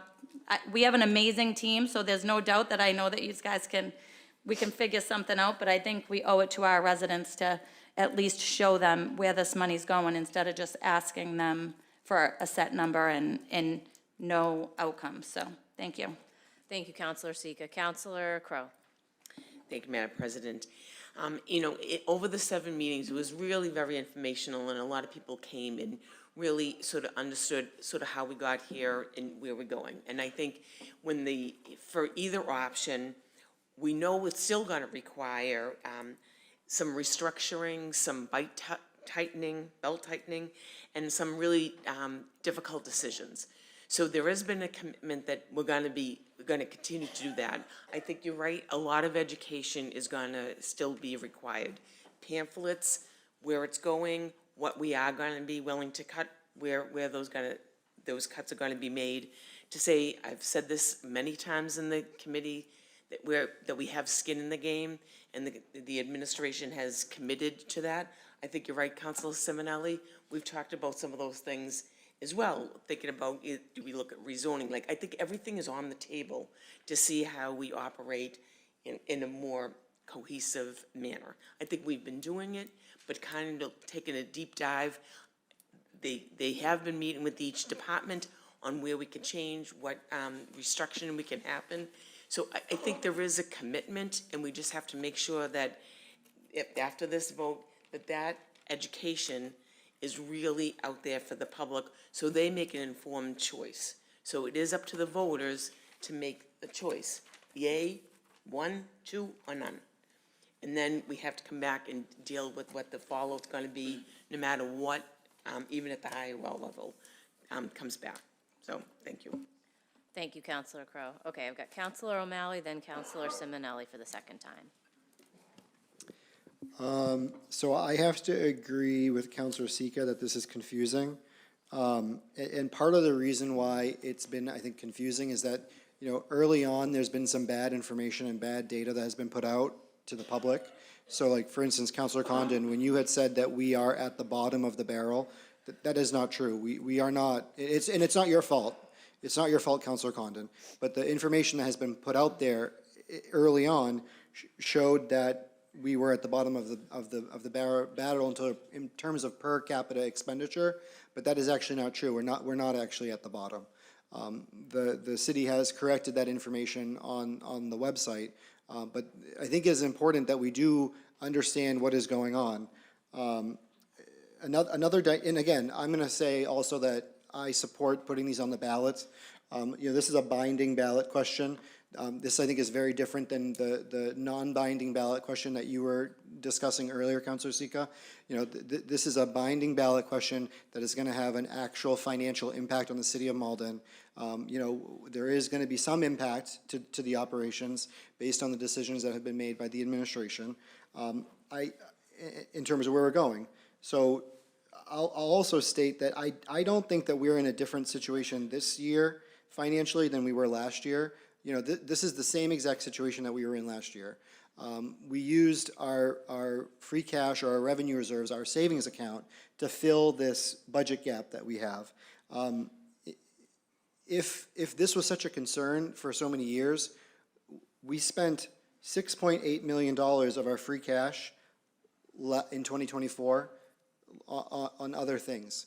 That I support some of these things. I support some of the things that we spent the free cash on, but we did spend above and beyond the money we used to plug that budget gap, an additional $6.8 million from free cash. We currently have $22 million in free cash. I just personally do not see the financial significance or challenges that we're facing this year than it was any different than future years. Do we need to tighten our belt? Absolutely. Do we need to start, raising more capital funds to fund our capital projects? Yes, absolutely. Do we need to rezone the city completely to encourage more high-quality economic development? And that is absolutely what we need to do. Because the only reason why this hasn't been a problem in the past was because the mayor's office and our economic development team were helping bring new projects to Malden. Between the pandemic and some ill-conceived policies that we took up as a city in terms of moratoriums and stuff, we artificially capped the market here in Malden. And we discouraged a lot of projects that would have been in the ground. I'll give two examples. There were going to be 2 Class A steel office towers built in Malden Square, one where the old CVS was, and the other one where the old Granada Theater was. Those projects were going to be built. They probably would have brought a couple thousand jobs, and they were going to be office towers. Had we not dragged our feet, had we not put up every barrier known to man in front of them, they would have had their permits prior to the pandemic, and they would have been under construction, and that would have been new growth that would have helped carry us through this type of situation. So, I'm not saying we fully deregulate the city and say yes to every project. I know that when I have a bad project in my neighborhood that I think is going to be detrimental, I will come out forcefully against it if that's what my residents think. So I'm not saying say yes to every project, but I'm saying at least allow every project a chance to put itself out there. And if it's a good project for the city of Malden, let's not erect barriers. Let's try to help get it through if it's something the community supports. I think that our community absolutely now understands the importance of development. It's not the dirty word.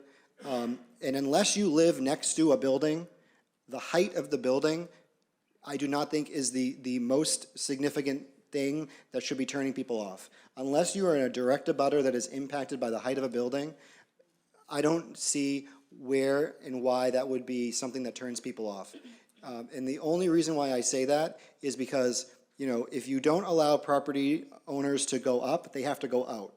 I also care about historic preservation. It's one of the reasons why 15 Ferry Street has been the ghost of Christmas past on our agenda for this entire year.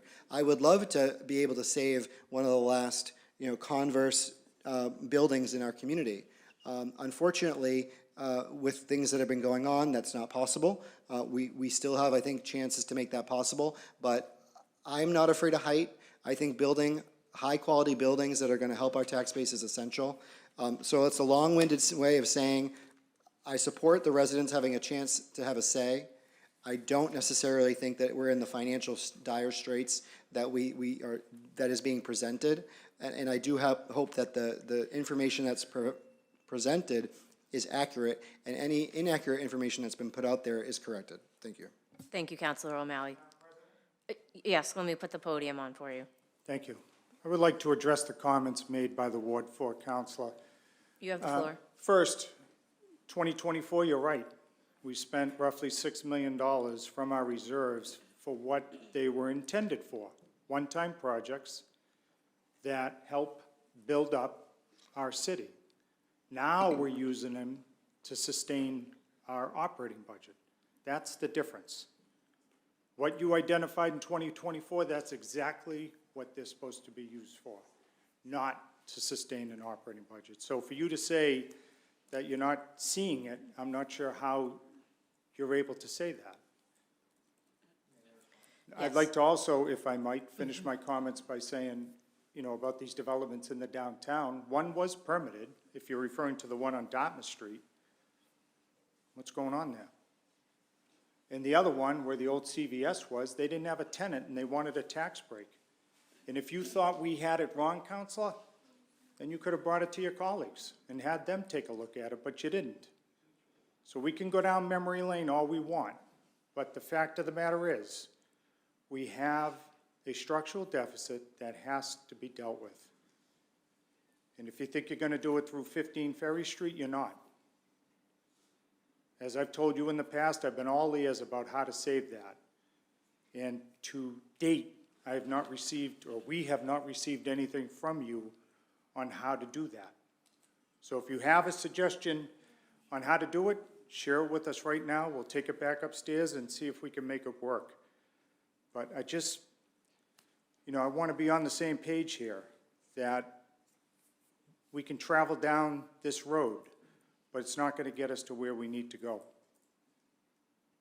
Councilor O'Malley, I'm going to let you respond, but I don't want to go back and forth here. So let's just one response, and then I want to give Councilor Simonelli the floor.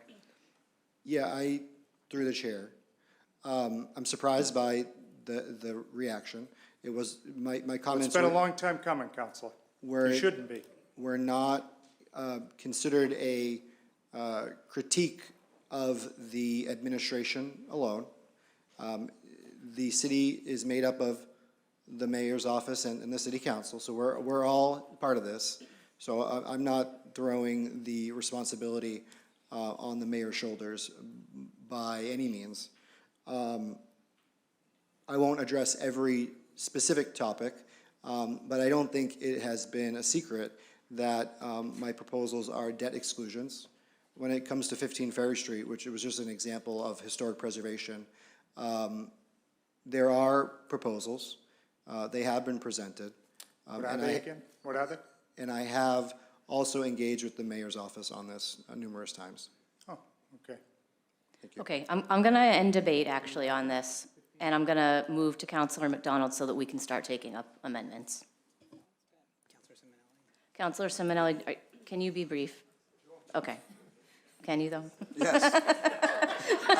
Define brief. Listen, you know what, we sat up here, we kind of hammered out a whole bunch of different things that we can take a look at in the future, hopefully in the near future, on raising revenue, doing all kinds of things.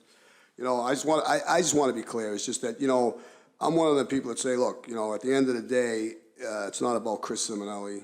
You know, it's about the people in my district that I represent, and they elect us to represent them and to, you know, think for them in their stead while they're busy with their families and, you know, bringing their kids to sports and what have you.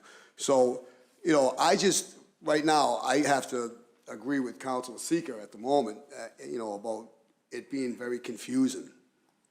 And I haven't heard a real good plan on how we're going to educate the public because you're asking them to go out, you know, like you said, you got 15% to go out, and probably even less than that on a non-election year, in the middle of, end of winter, beginning of springtime. I mean, you know, we gotta first be able to get those people to the polls so we can get them to vote. And I know there's been some community meetings, and I don't know how many have been in attendance, but let's just even say there's 150 twice. That's 300 people.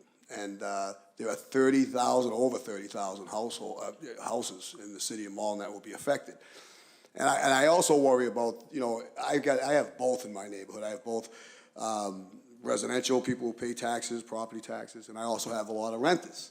And I just, you know, for people that own, for developers that own multi-dwelling units, I just don't want to give them the loophole and the green light to raise people's rents significantly, not in accordance with what they're getting, you know, hit with themselves from the tax. And, you know, I'm sure a few developers come to some people's minds up here as soon as I say that, you know, people take advantage of that. And people will be taking advantage of people that are just trying to get by. So I think it would have an adverse effect on the renters,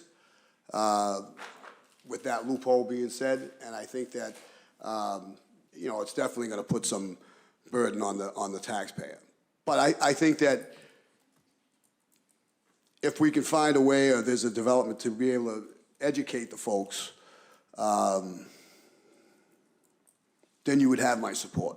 I just can't give you my support right now knowing that. So that's where I stand. Thank you, Councilor Simonelli. Okay, Councilor McDonald, you have the floor. Thank you, Council President. So I want to discuss the amendments, and then I will offer my own actual opinion and comment about this for the record briefly. But so there are two sets of amendments to add to this. The first is that we've learned from the state in reviewing the ballot language guide that we cannot include what they call yes or no language in the ballot measure itself. So that means we need to strike the final sentence, the final two sentences in each of the options.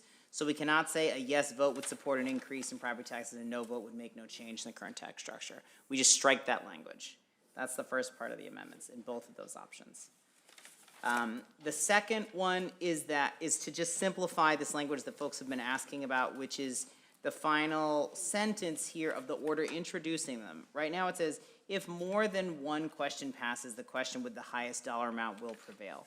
I think that was drafted when we had a proposal to consider 3 options, which we ultimately declined to do. The simpler language is to say, if both questions pass, option 1B will prevail with the higher dollar amount. That makes sense. So that's the recommended clarifying language.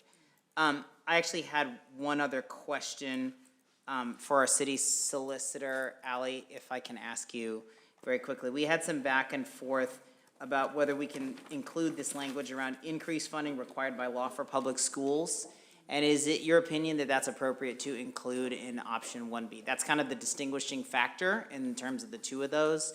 The language is otherwise identical to those options, except for the dollar amount, of course. But could we get your clarity on that? Councilor McDonald, that should not be included. It's right on the line as to whether it's allowed or not. And rather than that entire question be bounced out, I'd rather not include that. Okay, thank you.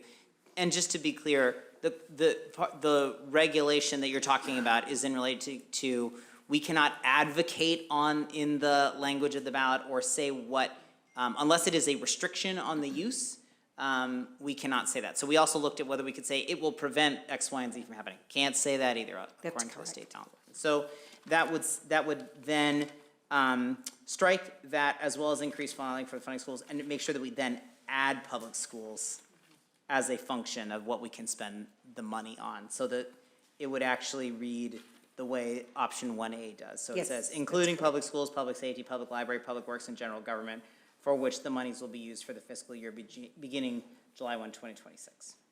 Yes, that is correct. Okay. So those are 3 pieces.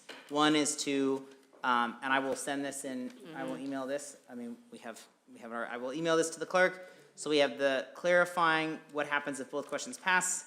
We have the removing the yes, no language, and we have removing the phrase increased funding required by law, and making those two languages parallel. So just to be clear, we can't use the ballot to get into detail about this stuff. There's very clear state law about how we have to formulate the question, depending on what we're gonna do. So those would be the amendments I would propose. And just for further clarity, this is strictly for the language to go on the That ballot, is not correct. for what we can discuss in future public That is correct. meetings? Okay. I will speak to that in a minute, but I just wanted to do these amendments first. Okay, so we need a motion to amend the order, which I'm hearing from Counselor McDonald. Do I have a second? Second. Okay, second by Counselor Winslow.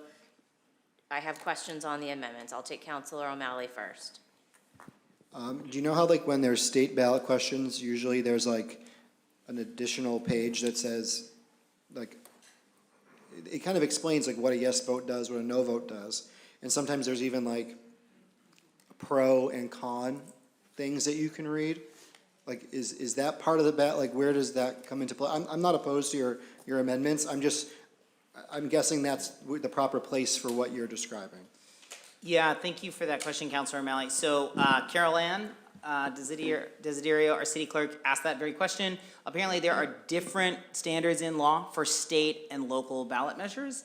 And some of those things are required by state law for certain state ballot measures. They're not only required, they are prohibited for local ballot measures. And the state's Attorney General's office is the one who drafts those or oversees the drafting of that. So they have no role or function in reviewing ballot language. They won't like give us a preliminary ruling. They will simply address it if it's challenged, and then they can, throw it out. That's a great question. It's a good question. Okay, Counselor Simonelli. Thank you, Madam President. Just to say, it's just getting more confusing and more confusing as people are watching it, because they probably have no idea what we're talking about right now. So it just puts more confusion on this whole ballot thing. And the other thing is the March 31st, is it like a drop dead date? I mean, can we push that back to like going like maybe April 31st, May 1st, so it's a little warmer weather, maybe get people out, There is no April 31st. I mean, I'm sorry. My birthday's April 30th. That's an easy way to So remember. April 30th and May 1st, sorry. I was born on the 28th, so I only got 28 days, so I don't count up that high when it comes to birthdays. But, I mean, I don't know, is it possible to move that? I mean, is it? Yeah, well, Counselor Simonelli, let me just say, I think we discussed that in committee. We had actually originally thought about April 7th until we checked the calendar and realized that was during Passover. So we didn't want to do April 7th. So we looked at March 31st or April 14th. And the feeling of the I personally supported April 14th. However, that is the day before tax day, which can be a bad look. But March 31st was where we landed. I think that, yeah, we could schedule it for whenever we want. However, if we go any later than that, what we start to do is make it somewhere between difficult and impossible to get the annual budget completed, to give the time and instructions to our department directors to submit their budget, to get it through the council process. So we've been advised by the mayor's team that they would really not support us going any later than that. Because you have to have a balanced budget by July 1. Yeah, but there's no legal restriction on when we can schedule the election, as far as I understand it. That makes sense. Yeah. All right. Okay, thank you, Counselor Simonelli. Counselor Cologne Hayes. Thank you. So I just want to quickly say, I actually think what you suggested, and we heard from legal, makes the question, it simplified it, actually, very much so. So I'm all for that. And also, during one of our finance meetings, I do remember it coming up about the wording, and it has to be, there were legal issues for the wording, and we had to go to the state for wording. And I remember something saying, like, you can't be campaigning, the ballot question cannot look like you're campaigning for one or the other. So we talked about a lot, and I've said it here, and I will promise everybody here, we are going to have educational meetings, right? But I personally, especially as the chair of the CEIC committee, was waiting, we need to know what the questions are. We had to wait until we know what we're doing, what the questions are before, we bring it to the community. And I also want to hear very clearly what we can and cannot say, because Lord knows we don't want to have people filing things on us. So we have to be very careful on that. But we should have it out. Have things written is probably the best way, because it's, going to be out written down, so you could just read it right directly from, it. So I think this is great. Thank you.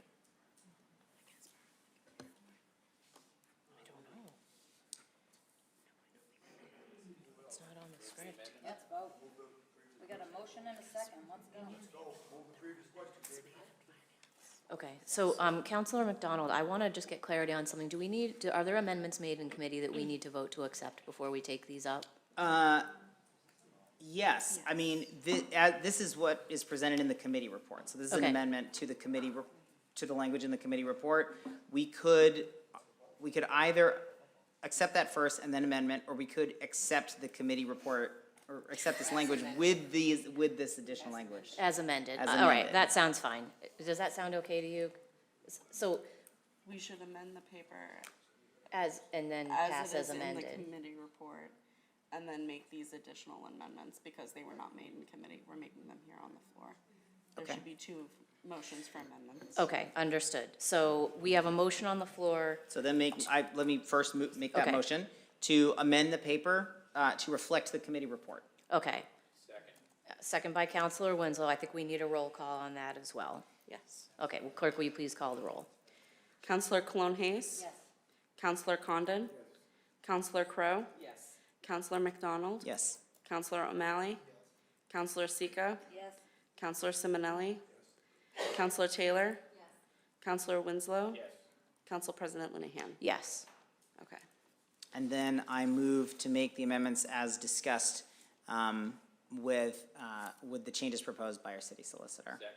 Okay, and let's call the roll on that. Okay.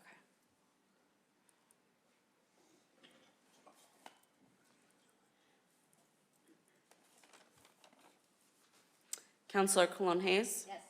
Counselor Condon? Counselor Crowe? Yes. Counselor McDonald? Yes. Counselor O'Malley? Counselor Sika? Yes. Counselor Simonelli?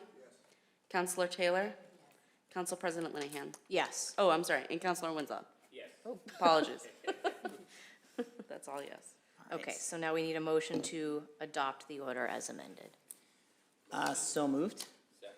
Okay. Clerk, will you please call the roll? Yes.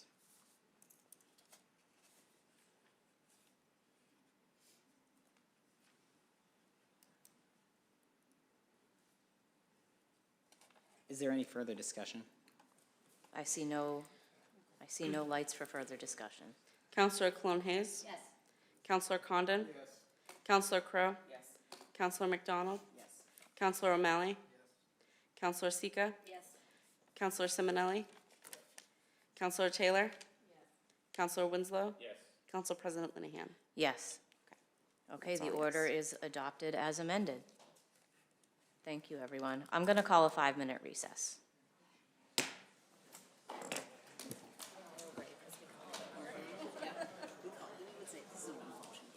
Oh, seriously? Well, I can't look at Morgan's empty water bottle for 1 minute longer. I'm like dying on your behalf over here. I need water. I can tell. I was like, should we power through? Should we? And I was like, no, you're dying. I need to. And I figured everybody did. Yeah. I did not realize that.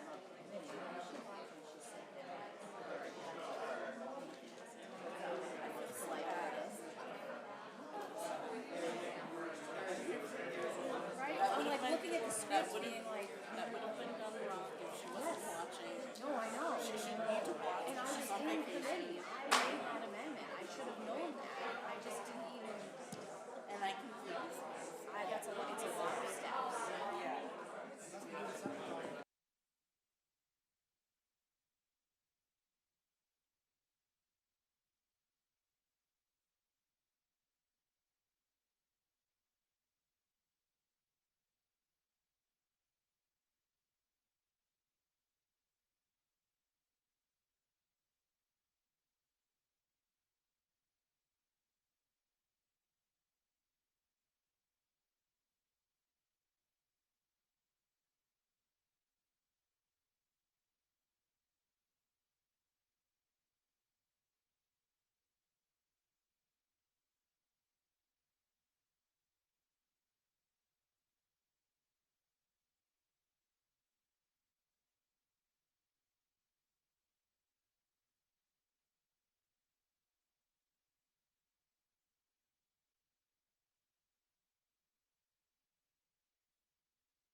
consent agenda, because it's like, there he is, go.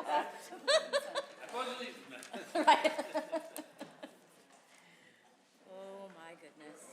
Wait, where's my wallet? No. No. Okay, I'll have to deal. Okay. Next order of business. All right, next order of business is our consent agenda. This evening's consent agenda consists of meeting minutes to be approved, 2 communications to be placed on file, and 2 papers to be referred to the Public Property Committee. Does any counselor have a desire to remove any of these items from the consent agenda for the purpose of further discussion? Okay, all in favor? Aye. Okay, the consent agenda is approved. Next order of business. Sorry, just That's wrote okay. down the motion.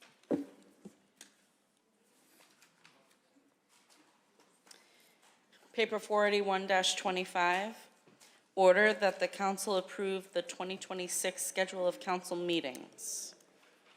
Okay, so did everybody have a chance to review this? We had sent it out in advance, correct?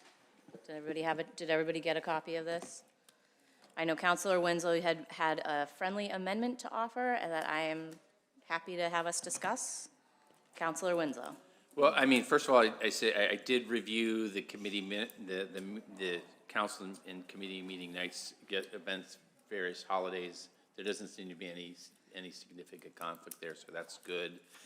The only comment I had, and this is really up to discretion, I know when I was council president, in January, I had suggested we started with 2 council meetings, because often the first council, the meeting of, especially of a new term, it's just the council president presenting the new committee assignments, and a lot doesn't happen, so it's good to have another council meeting. I know Councilor Linehan mentioned that, one reason that people might want to have committee meetings on, January 13th anyway, but committee meetings can always happen on the council meeting night. So it was just to change that, but I'm pretty flexible, but it does a few things. Like I say, it makes, I think, a little bit more useful time in January, and then it sets it up so that the council meetings do not fall during February and April vacation. And one of the things I know, I really anticipate in June. I mean, right now it's not having a council meeting on the 30th, but given the status of what might happen with the state budget in particular, we might actually go till later and late. So it's just something we can leave it blank now, and if we have to put it on, but I think we're going to have a very lot of discussion in June about the budget, even whatever happens with the override. But it's going to be an intense June in terms of the budgeting and that type of thing. So it's just something to anticipate. But I'm just, that was the setup that I did when I was council president. But I'm flexible or whatever, so I don't know what other people's thoughts are, but so. Well, I'm happy to speak to those questions. I do appreciate, I appreciate anybody that takes the time to look through it in that level of detail. Thank you, clerk. So our city clerk and I did look over the issues that you mentioned. The school vacation issue in particular stuck out to me right away. I did sit down and look at the past, basically pulled all the years that I've been on, that past 5 or 6 years, to kind of see where the school breaks fell. We did, of course, review for all, religious holiday conflicts. Luckily, nothing falls in a week where we would have to contend with that and potentially reschedule or cancel. I think because our first council meeting falls relatively early in January, we do have this kind of key decision to make of whether we want to do 2 council meetings right up front, or whether we want to have council followed by committee meetings. It was the thought of the clerk and I, in looking at what pending legislation we have, that we have, because of the override discussions, maybe more of a backlog in committee, that we would like to kind of take that first meeting, assuming that we will be having a new council president elected at the inauguration Monday, utilize, as you said, Councilor Winslow, that next meeting that the council might want to have committees set, fairly light agenda, and that committees that have, maybe not been able to file as much because of the override discussions, wanting to dive in and get into committee business that second week. But as you said, that can happen on a council night. So that was kind of the thinking that we had, again, at trying to anticipate not knowing who's going to have leadership of different committees, but just looking at the legislation that's kind of in the hopper now and what folks had in mind, thinking that that might be the most useful thing to do. I did take the liberty of speaking with counselors, including our incoming counselor-elect, who have caregiving responsibilities and kids who might be looking to travel over school break. What I actually heard from folks was that folks don't have travel so much booked during the break, but that actually we might have a difficulty making quorum at the end of June, so that in the interest of not having a business back up to the end of June, we decided to keep it as is. I do, however, agree with you. I think given the state budget and some of the things that we're up against, we might not, we might find ourselves needing to go to that extra week in June, but I think we'll just have to contend with that as it comes. If folks have to remote in, or if we have a tight count making quorum, we'll have to just take that up. We'll have to cross that bridge when we come to it, I think. But I'm comfortable with this as it is. I'm also happy to have, if folks agree with Councilor Winslow and want to make those changes, I'm certainly open to that. Oh, sorry, Councilor McDonald. Yeah, thank you. Just two questions. First is that, so the one holiday that I found that does hit a council meeting is Lunar New Year on February 17th. And I don't know, I mean, that's obviously a major holiday for our Chinese community, as well as like Vietnamese and other East Asian cultures that celebrate Tet or Lunar New Year as a major holiday. Is that something that we would like to avoid with a full council meeting on the 17th? So that's February 17th. The second question is just that, so in finance today, we did pass out two papers. One was the Section 108 loan to complete the Malden Riverworks project, and the other was capital improvements from the Cable Access Fund. Either of those impact the general fund. Those are both from restricted sources, but they're kind of hanging out there. And I just want to check my procedural understanding of this. Both of those papers, even though they made it out of committee, will automatically die unless they are revived by the council at the end of the term. Is that correct?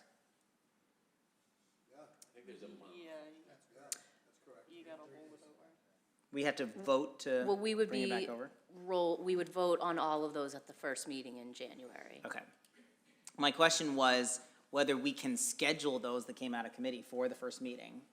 If not, then I think I'm more inclined to want to support Councilor Winslow's approach to this and do it a little earlier. I just don't want to make them wait another 2 weeks if we don't have to, but. So everything that's unresolved comes as one package to that first meeting, so they don't, they basically don't have to get scheduled. The clerk will put them all as one decision. We go through everything, and they're alive until decided otherwise, essentially. Can we include a committee report in that? Well, there's no committees, so you. There was no committee from the previous, the report that has just come out of finance. Where does that go? How does that get sent back to the council? No, because it's not on it wasn't on the agenda. Right, that's the oversight that happened. By not having it on tonight, it gets carried over. I'm just trying to figure out if there's a way we can tackle those earlier than January 20th, and maybe the answer is it's just not really that feasible because we have to. No, I get think the ourselves way to take them up earlier than the 20th is to either put them on committee of the whole, which we've revised our rules to be able to do, or. I mean, technically, you could just charge the committee. Yes. Take up the papers. Okay, so Councilor O'Malley, I'm going to go to you and then So see if we that can't answers. vote this term on something that will happen next term, Right. because we are not the council next term yet. And so I believe, I don't have the rules in front of me, but I think Councilor Winslow's correct. They don't expire until 30 days after the new term. And so I think you can still schedule meetings with them on the agenda. You just need to also vote to carry them forward. And I think you could do it on the entire council level or also at the committee level. But I think you're going to be able to schedule what you want to schedule on top. I think so too, because I had asked Carol Ann this question of does everything automatically die? And that was an affirmative no, right? So you're absolutely correct, it's not the same council, but the legislation doesn't doesn't die, it exists, and then it can be taken up by the new council. I believe it dies after 30 days, if not carried forward. Okay, But that, we have to check the rules. I don't have the rules in front of me. okay. So maybe then that question could just be like, can I just state for the record to be captured in the minutes? I would like to, whomever is preparing the agenda for that January 6th, at least include the report of these two things that just got voted out of committee so that we have the ability to discuss them on the 6th. So captured, and whoever is voted as council president on Monday night can take immediate action on that Yes. for the, basically right away. Yep. Okay, So then my only question is whether we want to reschedule the 17th based on Lunar New Year. which does happen to fall during school vacation week as well. Yes. I'm fine with that, if we want to switch those two, swap the 17th and the 24th, make the 17th a committee and the 24th a council. That's okay. That is correct, what we said about within 30 days of the next biennial session. Papers need to be carried over. And for clarity, if when Carol Ann gets back, if there's anything that we're not anticipating about making that switch that is problematic in relation to the override or anything like that, can we make further adjustments to the calendar? Yeah. Okay. you know, Okay, So, apologies. that's okay, it's, the motion is to swap these two, make the 17th a committee and the 24th a And council, then we'll have two back-to-back councils. basically, yeah. Okay. Yep. I could just simplify my amendment. Yes, Councilor Winslow. So I would suggest that we just make January 13th a council meeting as well. Because we can always have committee meetings on those nights too. So it doesn't hold up any committee business, but it's the type of thing, if anybody wants to file papers starting in January, that way it's easier and then you can get them quicker. So that would be my suggestion, so that would just be my additional, and then things can change, stay the same otherwise, but I think those, I just know that we always kind of start off slow because there's not a lot on the committees sometimes the second week, but I don't. Can I just ask a clarifying question? Yes, go ahead. Councilor Windsor, are you suggesting that we just do two back-to-back council meetings in January and then alternate? Or That was my original proposal. So Okay. that sets up so that then Cascades the into all these 17th others. would be a committee meeting, and then everything else would kind of bump back. And that would also bump back like April 21st, which is school vacation week, to be a committee. So, but it would also maybe put things, final council meeting. I mean, we could make an adjustment in June, but I was pushing back the June 23rd meeting to the 30th, so. Yeah, I think if you did, is it okay that I respond, Councilor? Yes, Yes, sorry, through the chair, that's fine. I think if we actually did that through the special election, that would solve both of those problems. So we would swap January 13th through March 24th. It'd be council, then committee, so we would not have a council meeting on the 17th. We end up with a council meeting on March 24th, then the special election, and then continue with the calendar as presented. And I apologize that we're talking about a lot of things that I know that you and the clerk already worked on. No, it's okay, we did go back and forth on this, so I want to be clear, No, I think that makes sense, that maybe just having the 13th be a council meeting, and then committee council up to the special election, and then just follow the same calendar after that. but just to be clear, are we then canceling on February vacation? No, it would just be committee meetings. Okay, sorry, I thought I heard you just say we wouldn't No, have a meeting at all. I'm sorry. I mean, That's we didn't okay, have a I just want to council make meeting. sure I understand. Thank you for allowing me to clarify. Yeah, so we would swap the council and committee meetings, everything from January 13th through March 24th. So council, and then alternate all the way through the special election. Yep, and then start again on April 7th with the council meeting. Yep, that's fine with me. Okay, so who made the motion? Did you make that motion? I'll second. Second by Councilor Winslow. Okay. Does everybody understand? Okay, all in favor with those changes? Aye. Did you say, okay. You're, Who made the motion? motion by Councilor McDonald, seconded by Councilor Winslow. To amend. To amend. Okay, so do I have a motion to adopt the council calendar as amended? So moved by Councilor Simonelli, seconded by Councilor Sika. All in favor? Aye. Okay, that is adopted as amended.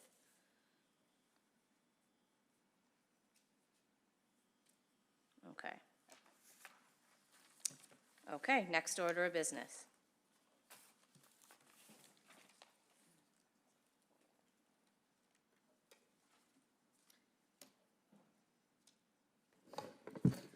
A representative, communications. A representative from the Solicitor's Office will present to the council their findings in the investigation of the open meeting law complaint filed by J.D. and Sika on November 19th, 2025, as was discussed with paper 458-25. Thank you, Solicitor McNeil. You have the floor. So I investigated the complaint by Councilor Sika against Councilor Clone Hayes. And the complaint, everybody should have gotten a copy of the findings. So essentially, the complaint was that Councilor Clone Hayes engaged in private communication, which ended up being deliberation on a matter that was on one of the agendas, city council agendas. So I appreciate everyone that got back to my office, and I was able to talk with everyone in the city that sits on the city council. And my investigation revealed that although Councilor Cologne Hayes did talk to a quorum of individuals, members of the city council, the conversations that she had did not amount to a quorum as it related to deliberating on an agenda item. And I gave everybody the report that I came, the findings that I made, and also, in addition to the findings, I also provided an admonition that when it comes to deliberation, I think people are not really clear about what deliberation is. It's not just replying to all, but deliberation could also be talking about how you're going to vote or what you're going to say on one matter to Councilor A, as I described in my findings, to Councilor B talks to Councilor C. That's a daisy chain communication. So I would just admonish the city councilors to be very cautious about deliberations in general. And I'll take any questions that anyone may have. Okay, thank you. Do I see any questions for our Solicitor's Office? Councilor Sika. Thank you, Council President. I don't necessarily have a question. I wasn't sure if we were going to get this evening. I forgot how this works. So I kind of had a little something prepared just in case. But I respectfully disagree with the legal department's conclusion that no violation of the Massachusetts open meeting law occurred in this matter. Under General Law, Chapter 30A, Section 18, serial deliberation occurs when a quorum of a public body discusses public business outside of a properly posted meeting, even when those discussions take place through a series of one-on-one communications. The law is explicit that deliberations include the expressions of opinions, intended votes, desired outcomes, or efforts to influence decision-making, regardless of whether all recipients respond. The investigation confirmed that Councilor Cologne Hayes engaged in substantive communications regarding a pending appointment with multiple members of this city council. These communications included her opposition to the appointment, her preferred outcome, her intended vote, and an alternative individual she wished to advance. Such content goes well beyond procedural inquiry and squarely falls within the definition of deliberation. I'm going to read you some of the proof that I have that she did, in fact, as far as I'm concerned. I am going to be escalating this. I'm sending this to the state for their opinion, but I just want...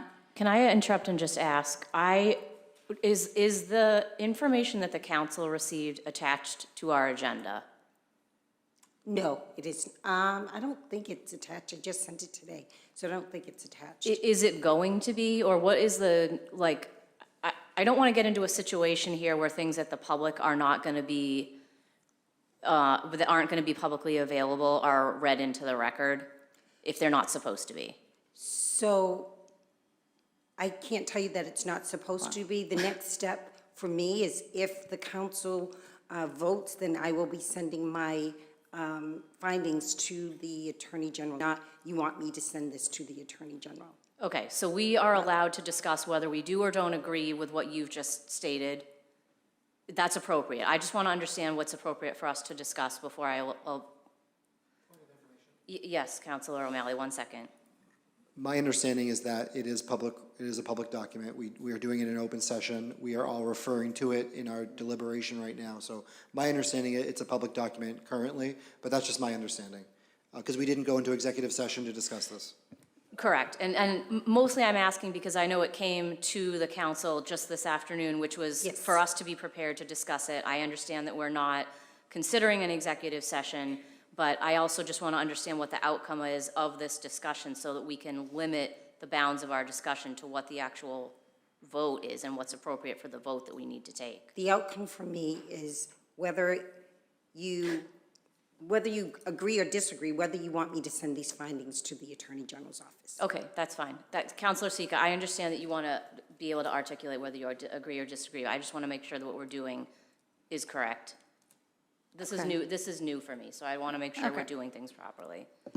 Well, since everybody up here is always so transparent, I'd like to be transparent, and I'd like the public to know what it is, what proof I did have, and why I filed this open meeting law complaint to begin with, because I really still firmly believe that what I have for proof constitutes a serial deliberation. So I would like to have everybody listen to, this is one of my. Hey Peg, it's Karen. Calling because I just saw Jeff Donahue's name on the agenda, and I am not pleased at all. So I've been making some phone calls. I talked to Amanda. I actually called Gary as well. I have serious concerns about him being on the board of anything, let alone something that involves kids and the safety of kids. Jeff's history of his violence behavior, but also he has been verbally abusive to me just as early as the preliminaries that just happened at Ward 4, where he came up to my face in front of people, so they will also say this, and verbally abused me. And then, went inside to vote. And I'm thinking of what you all did with Lisette when you pulled back somebody who was actually appointed for reasons that were not even as clear as the ones for Jeff. With his history of being homophobic, he has written things down that I will now be getting a copy of. And instead of embarrassing everybody here, I'm hoping that this gets delayed or tabled or something until we find someone better who does not have a background like this to sit on that. So anyways, I know that was a lot, but if you want to give me a call back, do so. If not, you can also talk to Gary. Like I said, I left him a message as well. Thanks. Bye. Okay, so that is one, and then I also have a text message. And I want the public at home to hear what was presented in these, because although she did not get in touch with all 9 that she reached out to, there was a reason why she contacted 9 of us out of the 11. She didn't call Councilor Condon or Councilor McDonald to ask for a recipe or the weather of tomorrow. She called because she had a specific intent, and the intent was to stop something from happening that she was unhappy with. So on the same day, she texted a fellow colleague that said, I've been making a lot of phone calls today because I just realized that Jeff Donahue was on the agenda for tomorrow as an appointment to replace Holland for a position on the VOC. I strongly oppose this appointment for many reasons, but most recently, he has verbally abused me in public during the preliminaries for Ward 4 for school committee as I was holding a sign for a beer.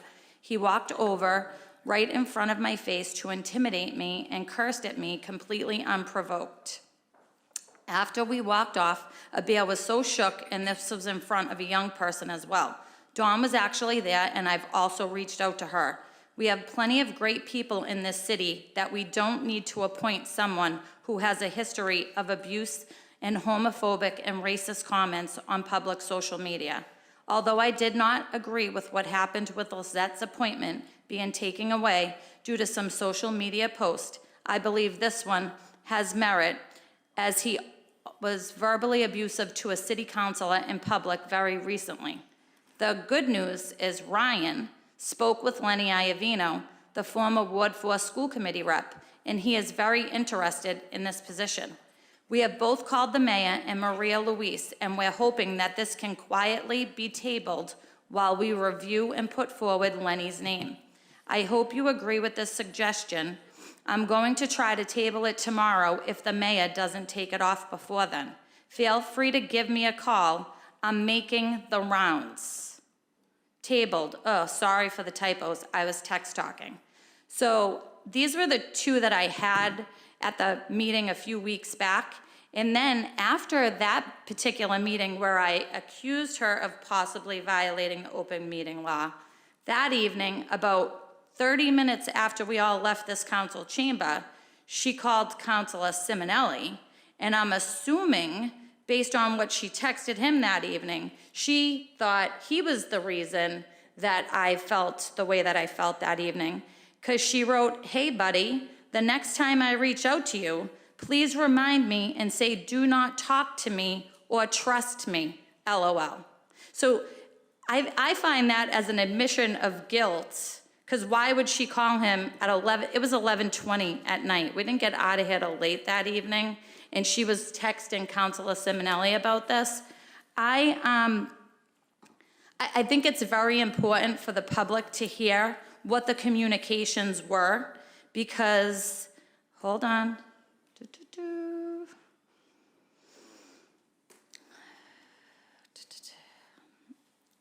While the legal department's analysis relies heavily on the number of successful communications, the open meeting law does not require that every attempted contact result in a completed discussion to establish a violation. The Attorney General has repeatedly held that serial deliberation may occur where there is a coordinated effort to influence a quorum outside of a public view. Attempts to reach members of a public body for the purpose of shaping deliberations are highly relevant to determining intent and compliance with the law. In this case, Councilor Cologne Hayes attempted to contact 9 out of the 11. Councilor Spatafora and myself are the only ones who were not contacted regarding this agenda item. On the eve of and the day of this particular vote, had those calls been answered, a quorum would have been made and engaged in private deliberation. There's no doubt in my mind, after listening to that voicemail and reading the text messages that some of my fellow colleagues received. Even without full participation, the scope, the timing, and the substance of outreach raises serious concerns about the intent, process, and the appearance of circumventing public deliberation.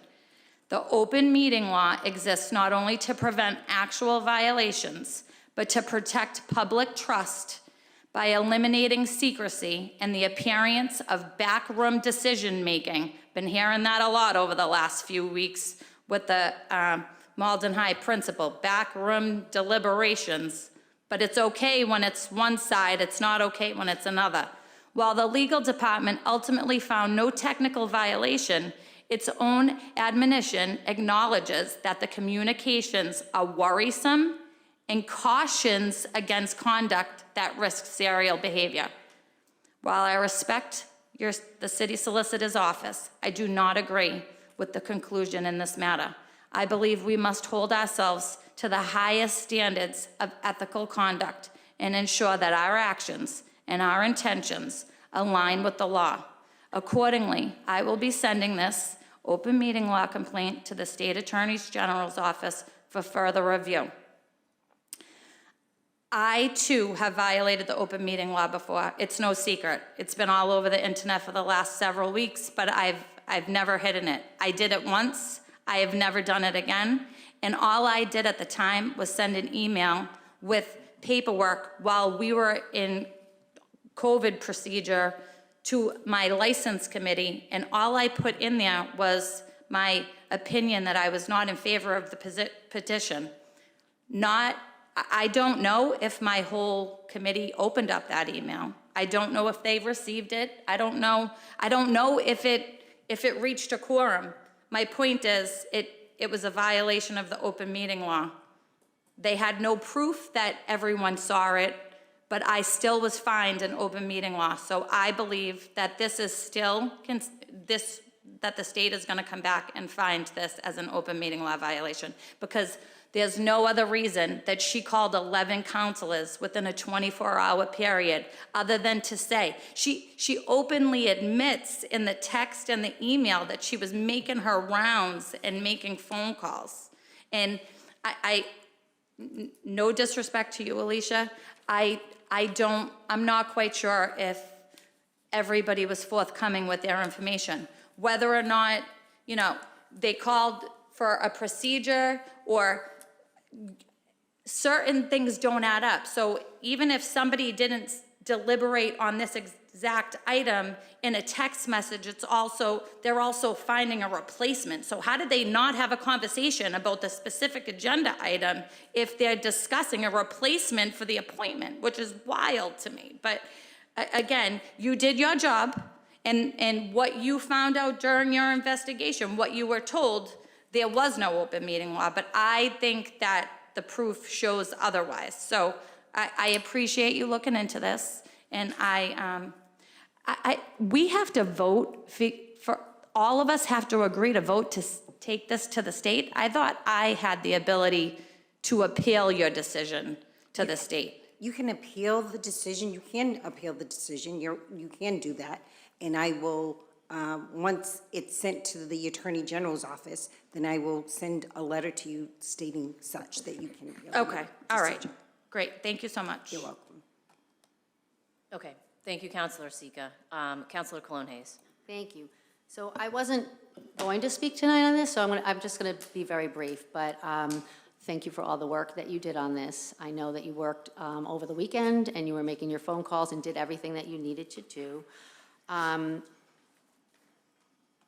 going to be careful about what I say here, but there are things that people can think they know or hope they know or insinuate, and they're just not the facts. It was very hard for me to make some of those phone calls because, that did happen. And I still get very nervous coming in here to see if he's around. Like, that was real for me, so I was thinking I'm calling my colleagues to say, yeah, you're right.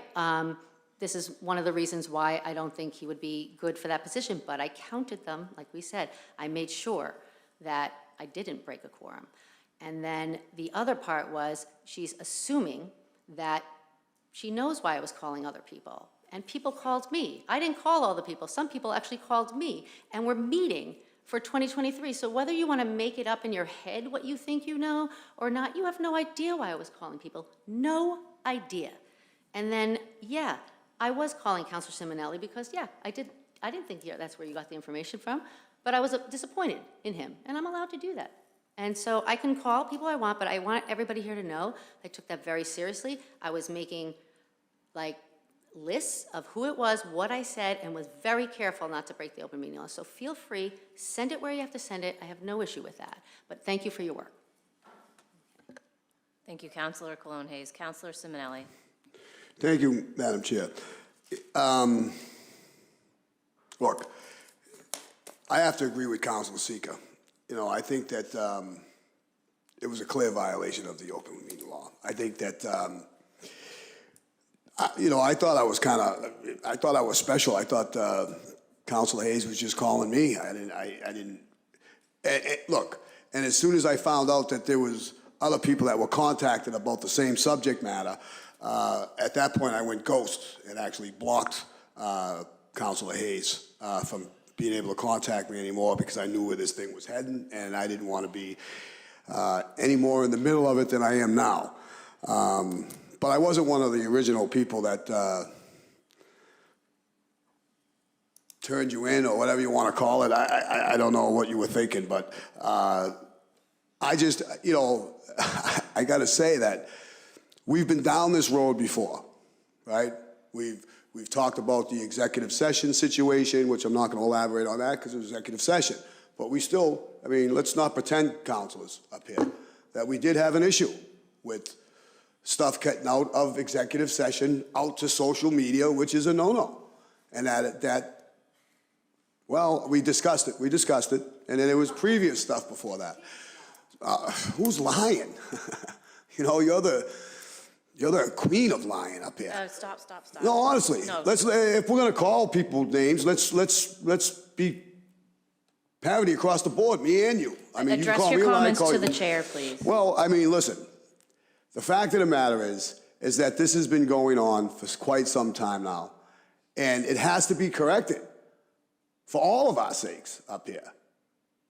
How long are we gonna keep letting it go on? You can't be calling around councilors to ask about whatever is on that agenda that coming Tuesday, and changing somebody. And honestly, he's not even an elected official. That could be slander or libel, to be quite honest with you. Talking about somebody with all those, and I thought you guys were friends at one time in your lives, so I don't know what happened there. But I'm just saying that this type of behavior can no longer be tolerated here on this council. If we're gonna move forward and we're gonna, try and get along with one another, then it has to be parity across the board. You can't just get mad at Councilor Sika when she has an infraction, or she bends a rule or breaks a rule, or me for that matter, or Councilor Winslow. I can go on and on. Everybody has to be treated fairly. And everybody has to be reprimanded when it needs to be so. Now, whether we handle that on this council as a whole, maybe that's the way we should be going, instead of always just, putting it to the state. But when you don't get any remedy here amongst us as peers, then you got no other alternative but to go to the state. And then you got to bring the legal team involved, and there's a difference of opinion whether or not it was a clear violation or not. I think it is. I think it is, after listening to that message. What else could it be? It's plain and simple. And you heard it here tonight. Calling around to change councilors' votes on a candidate that was put forward from the mayor's office for us to vote on. I don't know, am I missing something? Was that not what it was? Of course it was.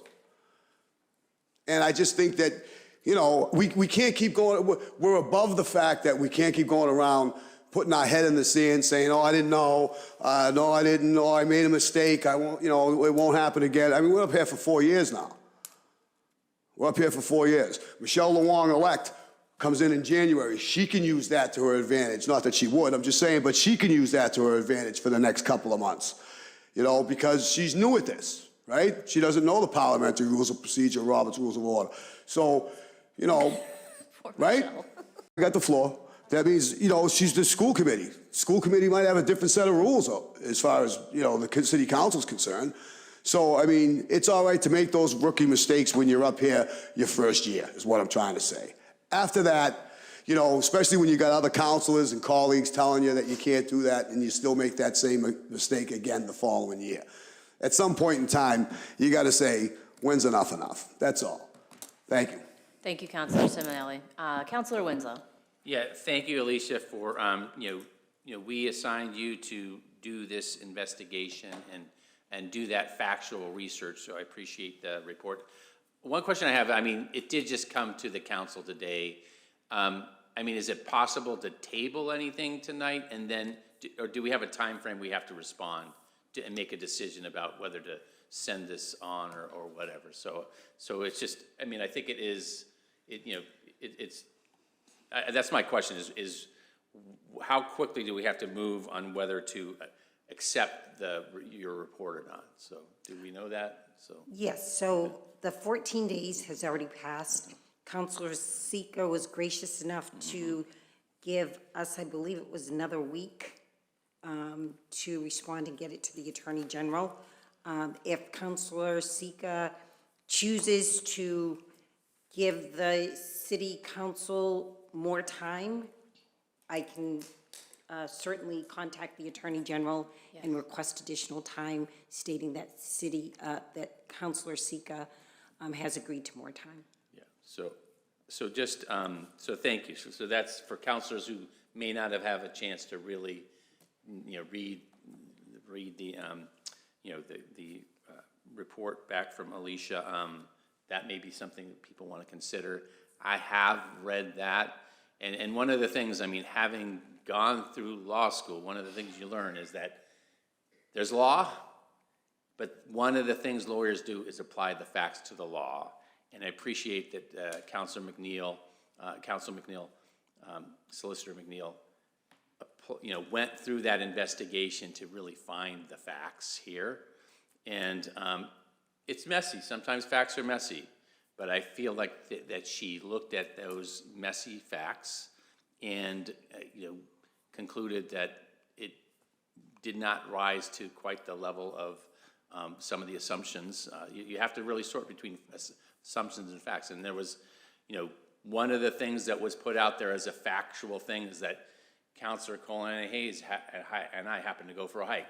That was something actually I initiated, and we had nothing to talk. We did not talk about this thing really till very briefly at the end, where I just actually asked for some information from Councilor O'Malley. So it was something that I initiated to talk to her, and there's assumption that somehow we were meeting to talk about this. So I think there's some assumptions that come from that. Certainly those are pretty dramatic, voicemails you have there. So I definitely, but that was nothing that came up in my meeting with her, and it was a meeting that I initiated about something. So there's some conclusions that I think Solicitor McNeil researched all that and really applied, and I do appreciate you being bold enough to admonish, this is, getting into a murky place, but I think that it is sometimes in the law, you have to call it as it is, and I appreciate that. So, but if other counselors need some time to absorb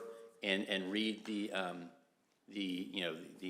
report back from Solicitor McNeil, I'm happy to just call for this to be tabled, and if Councilor Sika would allow that time. But otherwise, I would be willing to support Solicitor's review. Thank you. Thank you, Councilor Winslow. Councilor Sika, did you want to respond to that?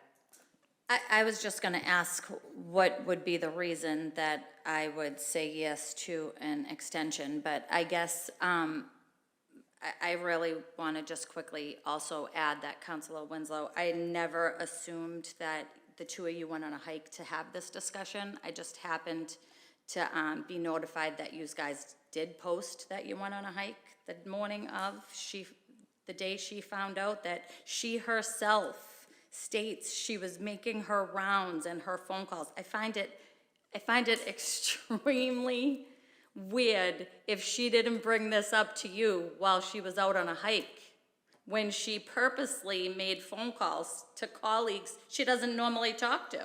So I find it a little strange. I did not assume that the two of you purposefully met to have a hike, to have a discussion about this agenda item.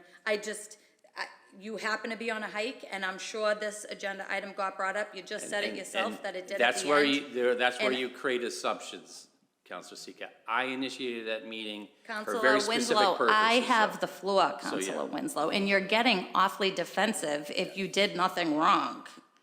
All right, let's move on. Councilor McDonald. Thank you, Council President. I just have a couple of questions. I guess they're for our city solicitor or perhaps for Councilor Sika. The first is, Councilor Sika, did you provide the recordings and the screenshots that you had to the city solicitor for this investigation? I did, yes. Okay. One of the questions in listening to the recording and then reading the report, this is a question maybe to Counselor O'Malley, because the voicemail references that Counselor O'Malley had also called the mayor, and the report says Counselor O'Malley just spoke to Counselor Cologne Hayes in a short call, and there was no deliberation. And I'm just not understanding how both of those things could be true. So really quickly, if you don't mind me just throwing my 2 cents into this. So the voicemail to Peg actually from Karen, that makes 2, actually states she spoke to Amanda, which makes 3. Then the text message to Ari makes 4, which says in Ari's text message that Counselor O'Malley has been That was in the text message. talking to Lenny Iavino, and he's interested in the appointment that was on the agenda item that we were discussing. And then Counselor Simonelli's text message to himself makes 6. So I was under the assumption that she at least reached out to 6 of the 11 of us, which actually constitute a quorum. But I was told that some other conversations weren't conversations deliberating on this matter, but were procedural, or I don't know how you talk about somebody else being interested in an appointment without talking about the appointment, but it's just, again, that's just me making accusations, I guess, so. As far as the mayor's concerned, the mayor does not count. No, I understand that. I was asking about your report says that Counselor O'Malley, I'm sure he has something to say about this, discussed the agenda, but there was no deliberation in the discussion. Yes, that's correct. But the information that Counselor Sika shared that you received made comments about Counselor O'Malley's action in relationship to the agenda item in concert with Counselor Cologne Hayes. That's correct. So you believe that those don't demonstrate that there was deliberation? I believe that they may demonstrate that there was deliberation, but it doesn't mean that there was deliberation. I went with what Counselor O'Malley said to me, and I did take into consideration the voicemails. I listened to all of the evidence, but him saying, I'm going to talk to whomever it was, doesn't mean that they got together and discussed, deliberated on this matter. It could have been a coincidence. It could have been an actual deliberation. And even if they did deliberate, that does not constitute a quorum. I understand. It would constitute a quorum if there were then 4 other people added that were involved in those kinds of conversations. If there were 2 other individuals, because there were already 3. Right. 4 actually, with Counselor Cologne Hayes. The 5th, if it were Counselor O'Malley, would have been 5, and there would have been 1 other individual. Okay. And an attempt at deliberation that does not succeed, does that qualify as a violation of the open meeting law? It could if there was an attempt, but I can't assume that a phone call to someone was related to that agenda item. If the phone call never succeeded, I don't know what the phone call, I can assume, I can guess, but I don't know. Well, I'm not asking you to make assumptions. I just want to know if you asked Counselor Cologne Hayes what the purpose of those phone calls were. I did not ask that question, no, but I did ask the other individual, no, I did not ask that question, Okay. no, I did not. Can I ask Counselor Cologne Hayes what the purpose of those phone calls was? I was going to actually say, I was going to answer some of those. So the phone calls, wait, let me think about this. First of all, it wasn't in your written part, but when we talked, and Counselor O'Malley can attest to this, Counselor O'Malley actually called me, so I didn't make that. That was the first phone call. And that was him saying, very briefly, did you see the agenda? And I said, what? I did. What are you talking about? And so he just said, look down to the end. There's an appointment for the vote. And I went, oh. And then I said, okay, let me read this. And I was in shock. And then I went, hang on. And then he said to me, it's an appointment for the vote that was to fill a position, and I remember I told you all this, that was to fill a position left by the person who had passed away. And so and then Ryan just said, you know, hey, months ago, and this is where the assumptions come back into play. Months ago, I remember saying that the reason why I know that there was a position or that's open is because I remember Lenny Iovino saying that he was interested. Nobody was calling over, like that was like, I got that from months ago, you know, it wasn't that. So anyway, and we hung up the phone. There was no deliberation about anything. This wasn't supposed to be on the docket. Like, this is not the way this goes. That sidebar, like, it wasn't supposed to be on the docket that way. So I said, I'm gonna call, we had a very brief, I said, goodbye, I'm calling the council president to talk about the procedure. Why is this on the docket? I am reading through Carol Ann's, this is not, you know, this should be something between the school committee and the city council. So that's why when I was counting, so I'm not sitting here going, pretending I don't know what I'm doing, I'm counting.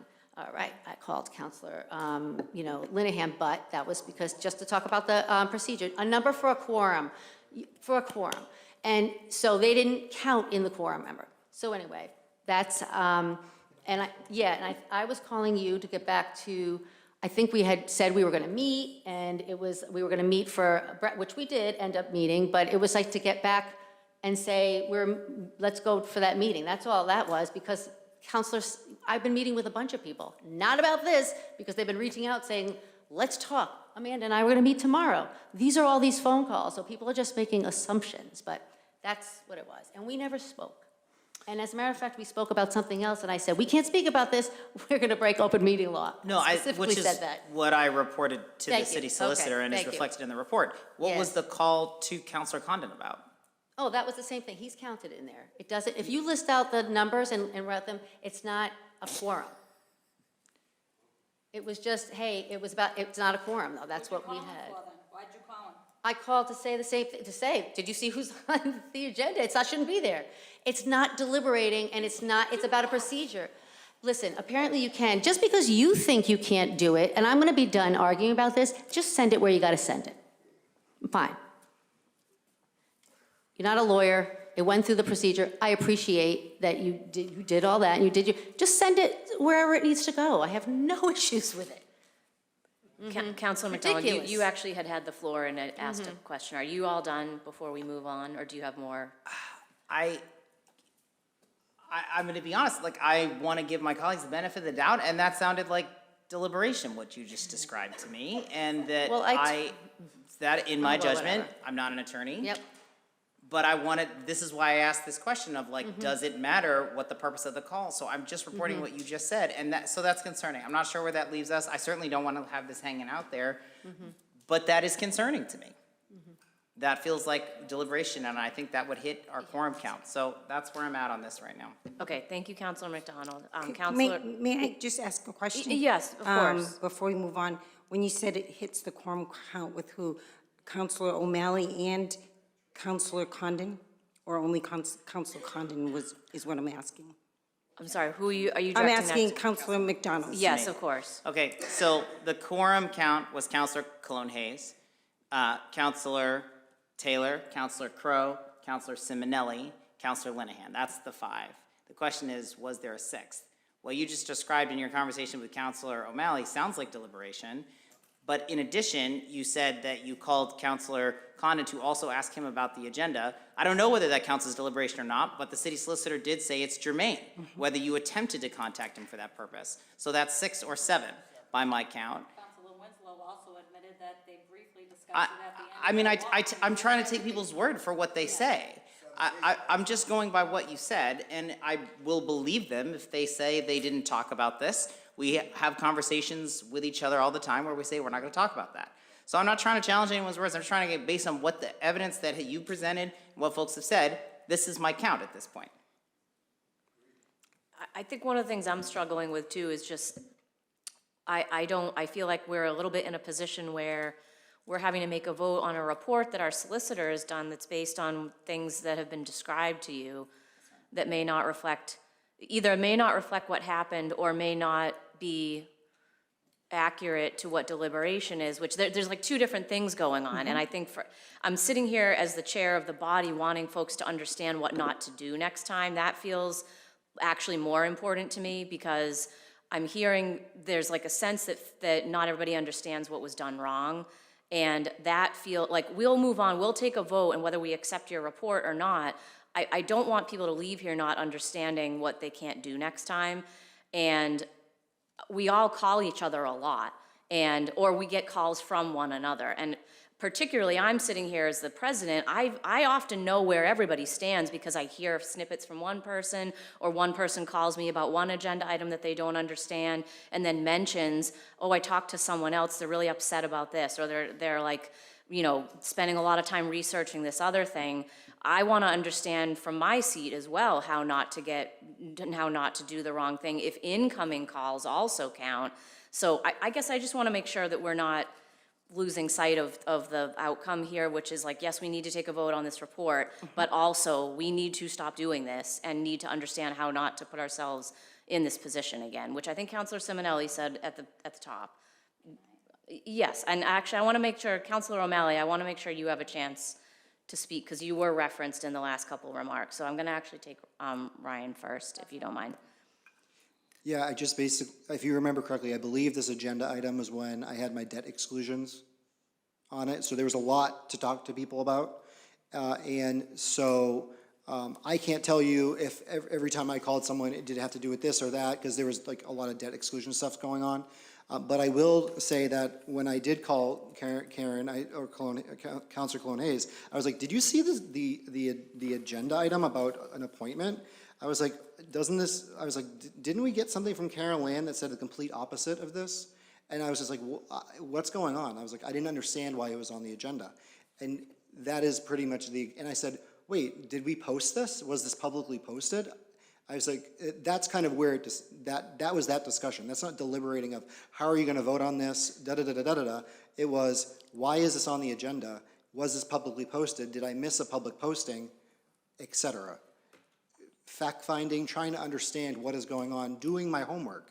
Whether as simple as, what vote total does this take? Do we need to do a simple majority? Or like actually understanding how to show up to a meeting prepared, not saying we know how the meeting is going to go, but how do you do basic preparation for a meeting so you can show up and be competent? Asking why something's on the agenda is not a deliberation.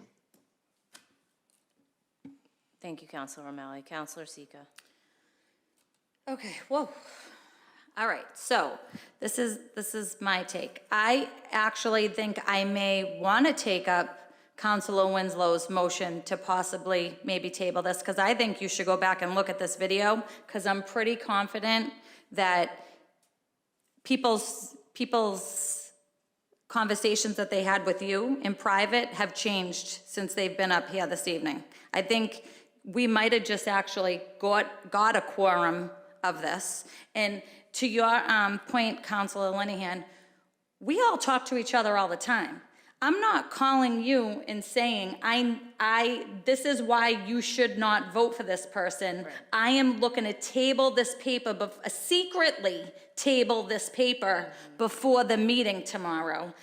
There's a difference of having a dialogue and a conversation with a colleague regarding agenda item, but these conversations and the text message and the voicemail especially, they specifically try to sway a voice. I'll go to you next. I have the floor. I have the floor. Councilor Cologne Hayes, I will give you an opportunity to respond in just one moment. So I would be okay if maybe you wanted to take this back into your office. But I'm not gonna table this for any other reason, but I think maybe you might wanna go back and re-look at this video because, or we don't have to, but I'm gonna include this video to the Attorney General's office because I think this meeting proved my point that there was a clear violation of the open meeting law. Thank you. Okay, Councilor Cologne Hayes.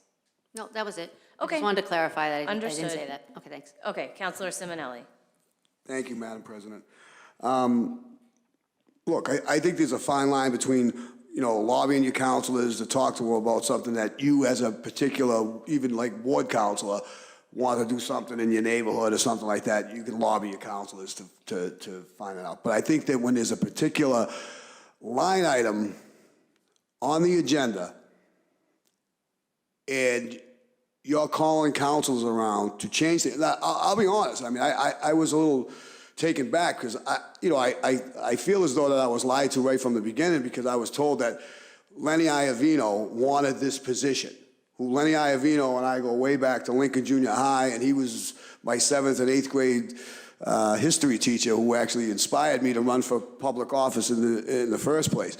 So I was like tickled pink at the fact that, you know, Lenny Iovino would be wanting to come back and do the school committee thing again, which I thought was kind of weird too, because, you know, he's already done that, been there, done that type thing. So I didn't know if he'd really be excited to be doing it again. So I had called him, and he said that he was absolutely, positively not interested in that position. And I expressed that to Councilor Hayes. And she just kind of just blew that off and said, well, we got to change the procedure or the way we do it anyway.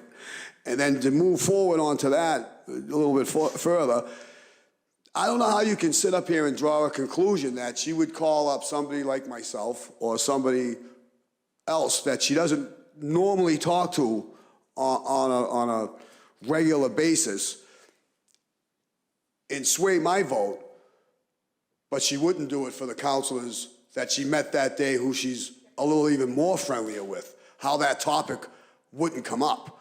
Because I was under the impression that you were very heated about this discussion about Jeff Donahue getting this appointment, and that we had a change, that Lenny Iovino wanted it, and then when I said that I talked to Lenny, he didn't want it, he brushed it off and said, oh, we're gonna change the procedure anyway, and then I said, I think there's a way of doing that, and that's an ordinance, and you put the paperwork in and change the language on how the appointments are being done, but it was a bit of past practice, so that's how we always did things. But anyway, you could change it if you wanted to and you had the votes. But again, I find it kind of funny that, you know, how could you talk to somebody like myself, Councilor Condon, maybe somebody else up here that you don't, Councilor Crowe, that you don't normally talk to on a regular basis. And then the people that you do talk to on a regular basis, you didn't bring this thing up. And again, I'm not saying you did or you didn't. I just find it hard to believe. Let's be realistic up here. I'm not trying to be Perry Mason or anybody's attorney here. And most of us aren't. I think Councilor Winslow has that luxury of being an attorney. The rest of us don't. But, yeah. Oh, and Ryan O'Malley now, right? So, but he's not my attorney. But so what I'm saying, thank God. No, he's all right. So what I'm saying, though, is that I just find that hard to believe. And I think that, like, you know, we need to make sure that we send a real strong message at some point in this city on, you know, people that sit up here. You're one of 11 people that are elected. And, you know, you got to follow the procedure. I mean, you know, you can't do things haphazardly in your own manner. Yeah, you have to follow procedure. And when, you know, all right, once you say, okay, listen, you know, don't do that again. And, you know, but I think those things were already afforded to Councilor Hayes at this point. And I'm not picking on her, man. I'm just saying that things need to start to change here. I mean, if we're gonna be a body that gets along with each other and move things forward, then, you know, got to start capitalizing on people when they make mistakes, and you can't make the mistakes so frequently because you're held to a higher standard up here. And if you don't understand the procedure, you just can't go around doing anything you want. Then just get out. If you can't follow the rules are for all of us, not just one of us, all of us. Thank you. Thank you, Councilor Simonelli. Okay, I'm going to go to Councilor Cologne Hayes, and then I think we need to start taking up a motion. Thank you.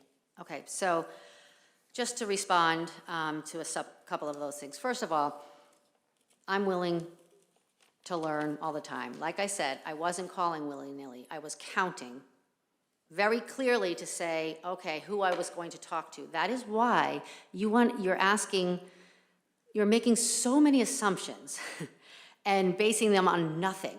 It's frustrating. So basically, I called the people, and I was very clear about this, and it's once you read it in the writing, I called the people who had done a similar thing with Lisette's appointment. So when Lisette had been appointed, a few counselors here must have called each other because somehow they all knew that there was something that, somebody knew, whatever it was, they came to the floor. Whatever it was, people called each other to talk about some social media. I did not claim anybody broke open meeting law. I did not go pointing fingers. I didn't like the outcome, but I was like, okay, let's move on. So the reason why I called them, and you asked why didn't I talk to my friends, I called specifically the 3 counselors that I knew, Counselor Taylor was one, that I knew talked about this. I wasn't calling Sika, so I talked to the other ones who flipped their vote. So that is how I knew exactly, this is how I knew. Don't try and confuse me, and don't try and make things and assumption things that are true when they're not. I'm sick and tired of it. So you can laugh all you want. You can laugh and sit here and joke between each other, but it is serious. So the reason why, it's very serious, and I mean, it's serious when you want it to be serious, because when open meeting laws are, people make fun of open meeting laws when it's like done by the public and they're calling in, all of a sudden now it's a big serious thing, which it is, but everybody here is a little bit hypocritical on that. So anyway, I am just gonna end it with, I thought I was doing what I could do. We are allowed to talk to people. We are allowed to call a certain amount of counselors if you're not deliberating. That is what I did.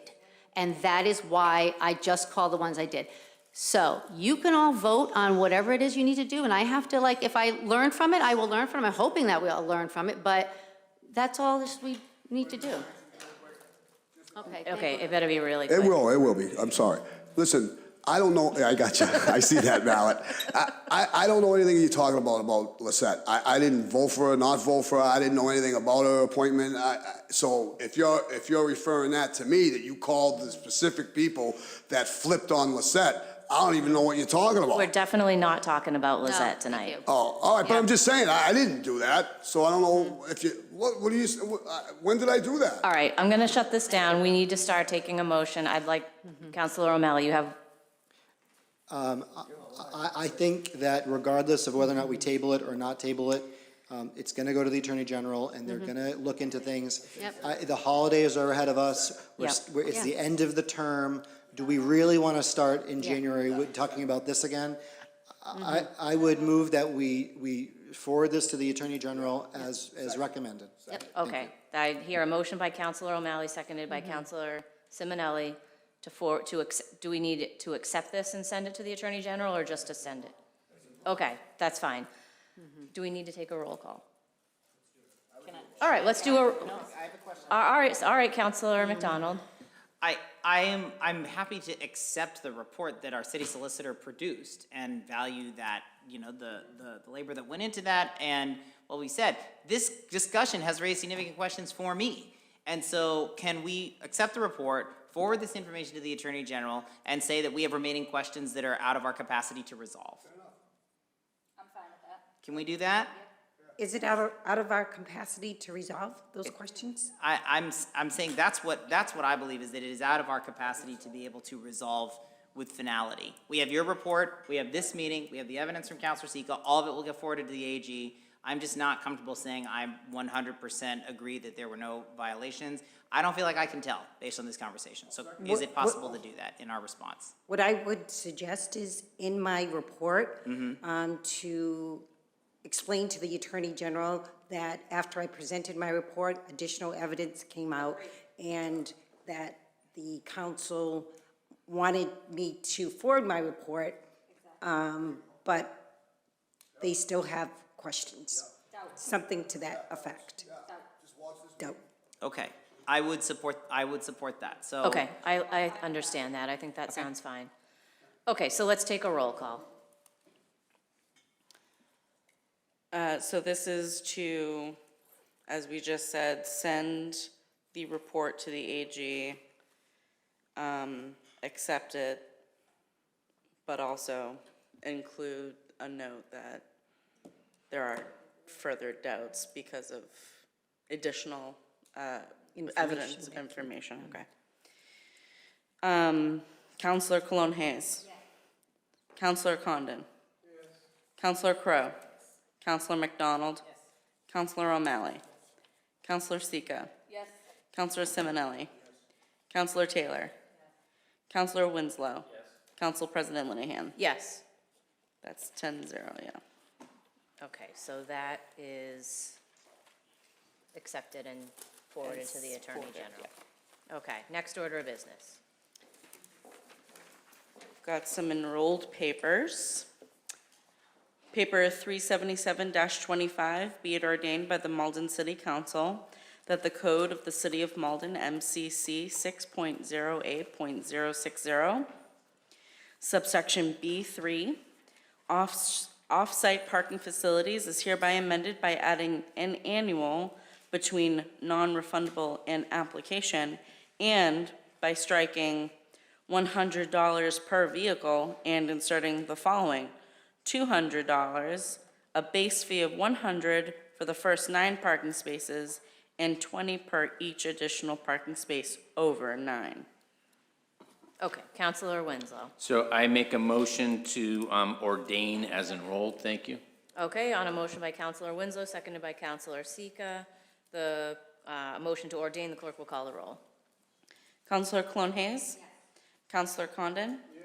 Counselor Crowe? Yes. Counselor McDonald? Yes. Counselor O'Malley? Yes. Counselor Sika? Yes. Counselor Simonelli? Yes. Counselor Taylor? Yes. Counselor Winslow? Yes. Council President Linehan? Yes. That's all yes. Okay. 10-0. The paper is ordained. Next order of business. Paper 407-25, be it ordained by the Malden City Council that the code of the City of Malden, MCC 6.08.100, subsection A2B, used car dealers is hereby amended by striking it in its entirety and inserting the following in its place: a release signed by the applicant authorizing city personnel to access the applicant's criminal record. And there you go. Counselor Winslow. Yeah, motion to ordain as enrolled. Thank you. Okay, on a motion by Counselor Winslow, seconded by Counselor Sika, the clerk will call the roll. Counselor Cologne Hayes? Yes. Counselor Condon? Yes. Counselor Crowe? Yes. Counselor McDonald? Yes. Counselor O'Malley?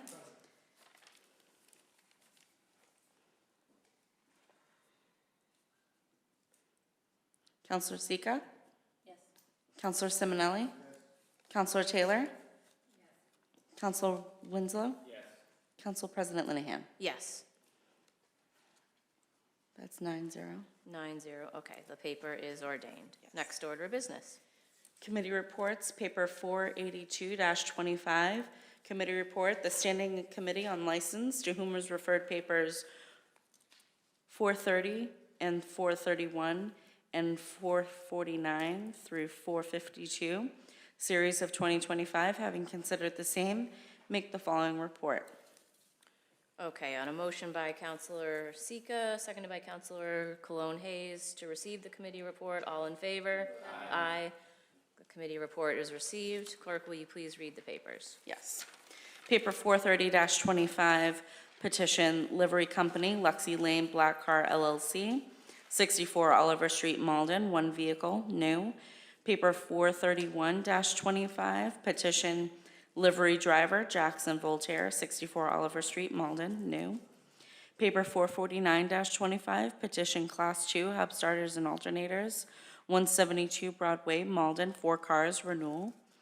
Paper 450-25, petition Class 2 Maxima Auto Sales Corp., 105 through 109 Broadway, Malden, 35 cars, renewal. Paper 451-25, petition Class 2 Maxima Auto Sales 2, 77 Broadway, Malden, 66 cars, renewal. And 452-25, petition Class 2 Smart Buy USA Inc., 495 Broadway, Malden, 22 cars, renewal. Okay, Counselor Sika for the petitions. Thank you, Council President. Okay, so the License Committee met earlier this evening to discuss these petitions. The committee voted to pass these favorably, so I make a motion to grant the following licenses. Okay, on a motion by Counselor Sika, seconded by Counselor Simonelli, All in favor? Aye. Aye, all right. All opposed? Seeing none, those petitions are granted. Next order of business.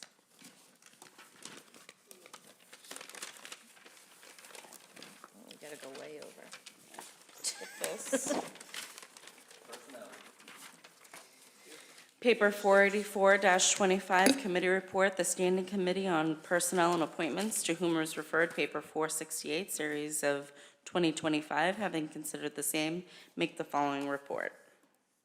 Okay, on a motion by Counselor Crowe, seconded by Counselor Condon to receive the committee report. All in favor? Aye. The committee report is received. Clerk, will you please read the paper? Paper 468-25, mayoral appointment, Denise Balboni Cowie, 81 Newland Street, Malden, as a member of the License Board, said term to commence upon confirmation by the City Council and to expire June 5th, 2026. Thank you, Clerk. Okay, Counselor Crowe for the paper, for the committee. Thank you, Madam President. We met with Ms. Balboni Cowie earlier this evening. I feel like it was yesterday, but it was only earlier this evening. And she just really talked about her experience as an administrator of an organization that does hold liquor licenses and her desire to be more civically engaged and involved in our community. And she talked about her approach really about being consistent and fairness when she looks at these licenses. And I think some questions are about enforcement and making sure that we have the best people, really overseeing these things to make Malden a stronger community. So the committee voted unanimously to recommend this appointment. Yes. Okay, so on a Make a motion motion. by Counselor Crowe, seconded by Counselor Simonelli. Okay, to confirm the appointment, we need a roll call. Counselor Cologne Hayes? Yes. Counselor Condon? Yes. Counselor Crowe? Yes. Counselor McDonald? Yes. Counselor O'Malley? Yes. Counselor Sika? Yes. Counselor Simonelli? Yes. Counselor Taylor? Yes. Counselor Winslow? Yes. Council President Linehan? Yes. That's 10-0. Confirmed. Okay, so the appointment is confirmed. Next order of business, I think I will see if anybody has personal privilege. Okay, Counselor Simonelli. Thank you very much. Appreciate it. I just wanted to just let everybody know that, some of the festivities that are going on in Ward 7. We have this Friday at Suffolk Manor, we have our annual dinner and dance at the Suffolk Manor Community Room between 6 and 8. You're all invited. I left all your invitations in the car, but I'm telling you personally, you're more than welcome to come.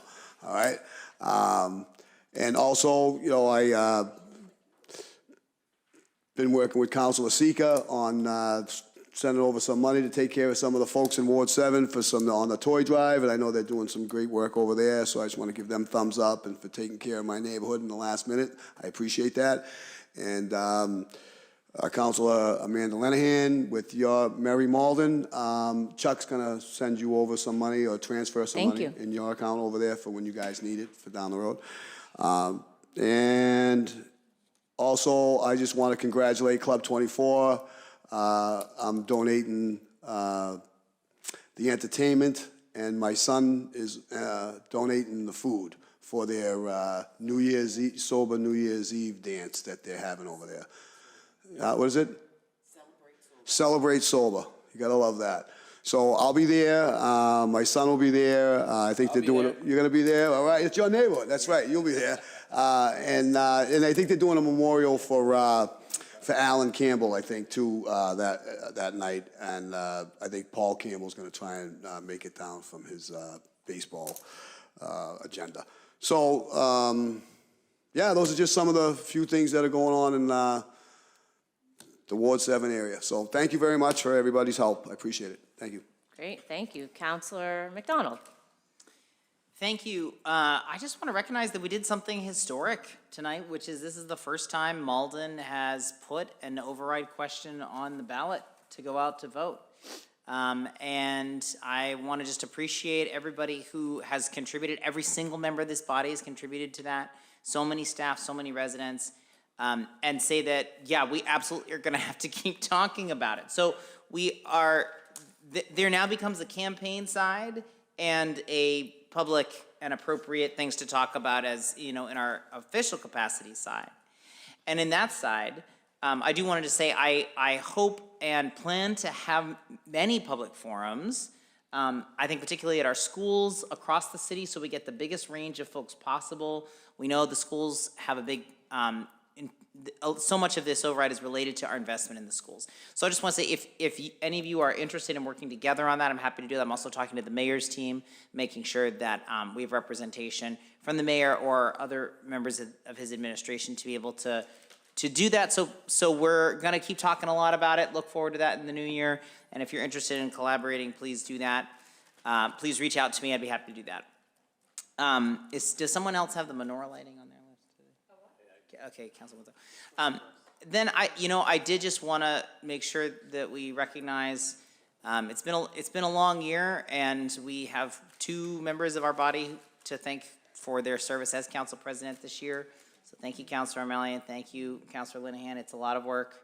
And I also want to make sure that, of course, we just recognize that this is the final meeting for Councilor Spatafora after 22 years on the council. And while there is probably much more gratitude due from this community, I'm sorry, I just want to make sure that that gets recognized as part of this closing meeting, that he's dedicated many years of service, faithful service to this city. 22. Yes, 22. I did say 22. Many of you know even better than I, but just want to make sure that we extend our words of appreciation to him for his service and wish him well on his Tuesday nights going forward. Thank you, Councilor McDonald. Councilor Winslow. Yeah, I just want to, I know a few weeks back, Zonta came, and we recognized the silence related to domestic violence. Unfortunately, a very unfortunate situation. Rob Reiner, the actor and director, killed in a domestic violence situation. So it just shows how that touches everybody in all facets of life. And just a sad moment. Someone who's brought a lot of joy to people's lives to have that. So it's, again, just kind of humbling to think of. There's a lot of people who don't get recognized that way, but domestic violence hits everybody. So I really appreciate Zonta bringing that forward. There is our Jewish community is coming here on Sunday, the 21st, to celebrate. We do have our menorah, city menorah here. It's been lit, but there's going to be another lighting, especially on the 21st. At 5:30, there'll be some activities and food, and at 6:30, there'll be lighting of the next candle. So some come out and celebrate that. And just everybody, and Merry Christmas and Happy New Year. As we come in, this is our last meeting before the end of the year, and behalf of the council, yes, yes, behalf of the council, so yes. So everybody enjoy that time with family and friends, and we'll be, Chris and Simonelli will be, and I and Peg and Barbara Murphy will be over at Club 24 enjoying fun. Not me, I can't do caffeine, so it's not only an alcohol-free night, it's a caffeine-free night for me, but right, that's flavored water, but we'll be having a good time over at Club 24. It's always a great time, and it's great to celebrate times without having alcohol or other things involved. It's fun. It's family and friends is what we're going to get high on. So great, thanks. Great.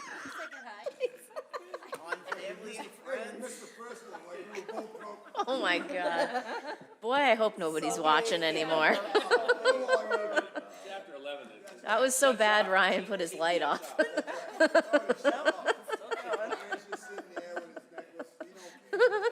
Councilor Colon-Hayes.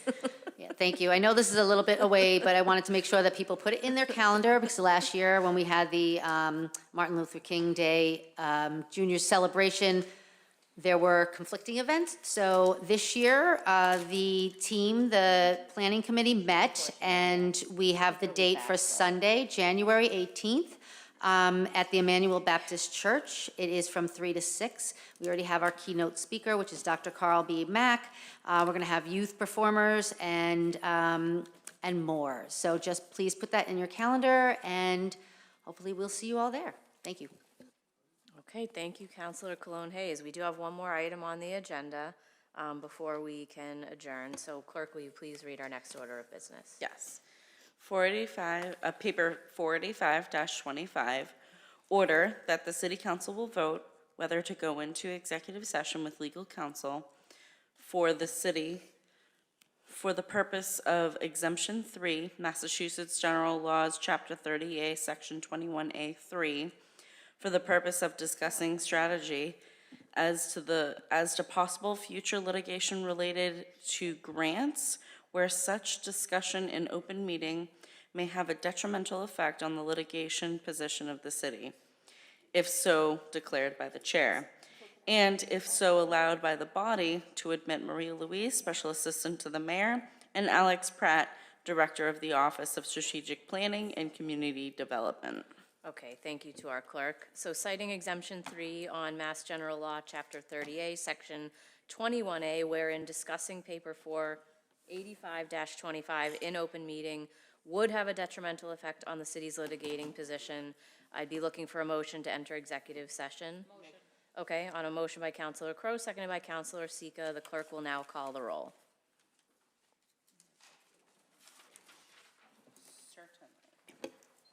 Councilor Cologne Hayes? Councilor Condon? Councilor Crowe? Yes. Councilor McDonald? Yes. Councilor O'Malley? Councilor Sika? Yes. Councilor Simonelli? Councilor Taylor? Councilor Winslow? Yes. Councilor Linehan? Yes. Okay, that passes 8-2. Okay, so the council will now enter into executive session. The body will not reconvene for any further business this evening, and we will recess to the call of the chair directly from executive session.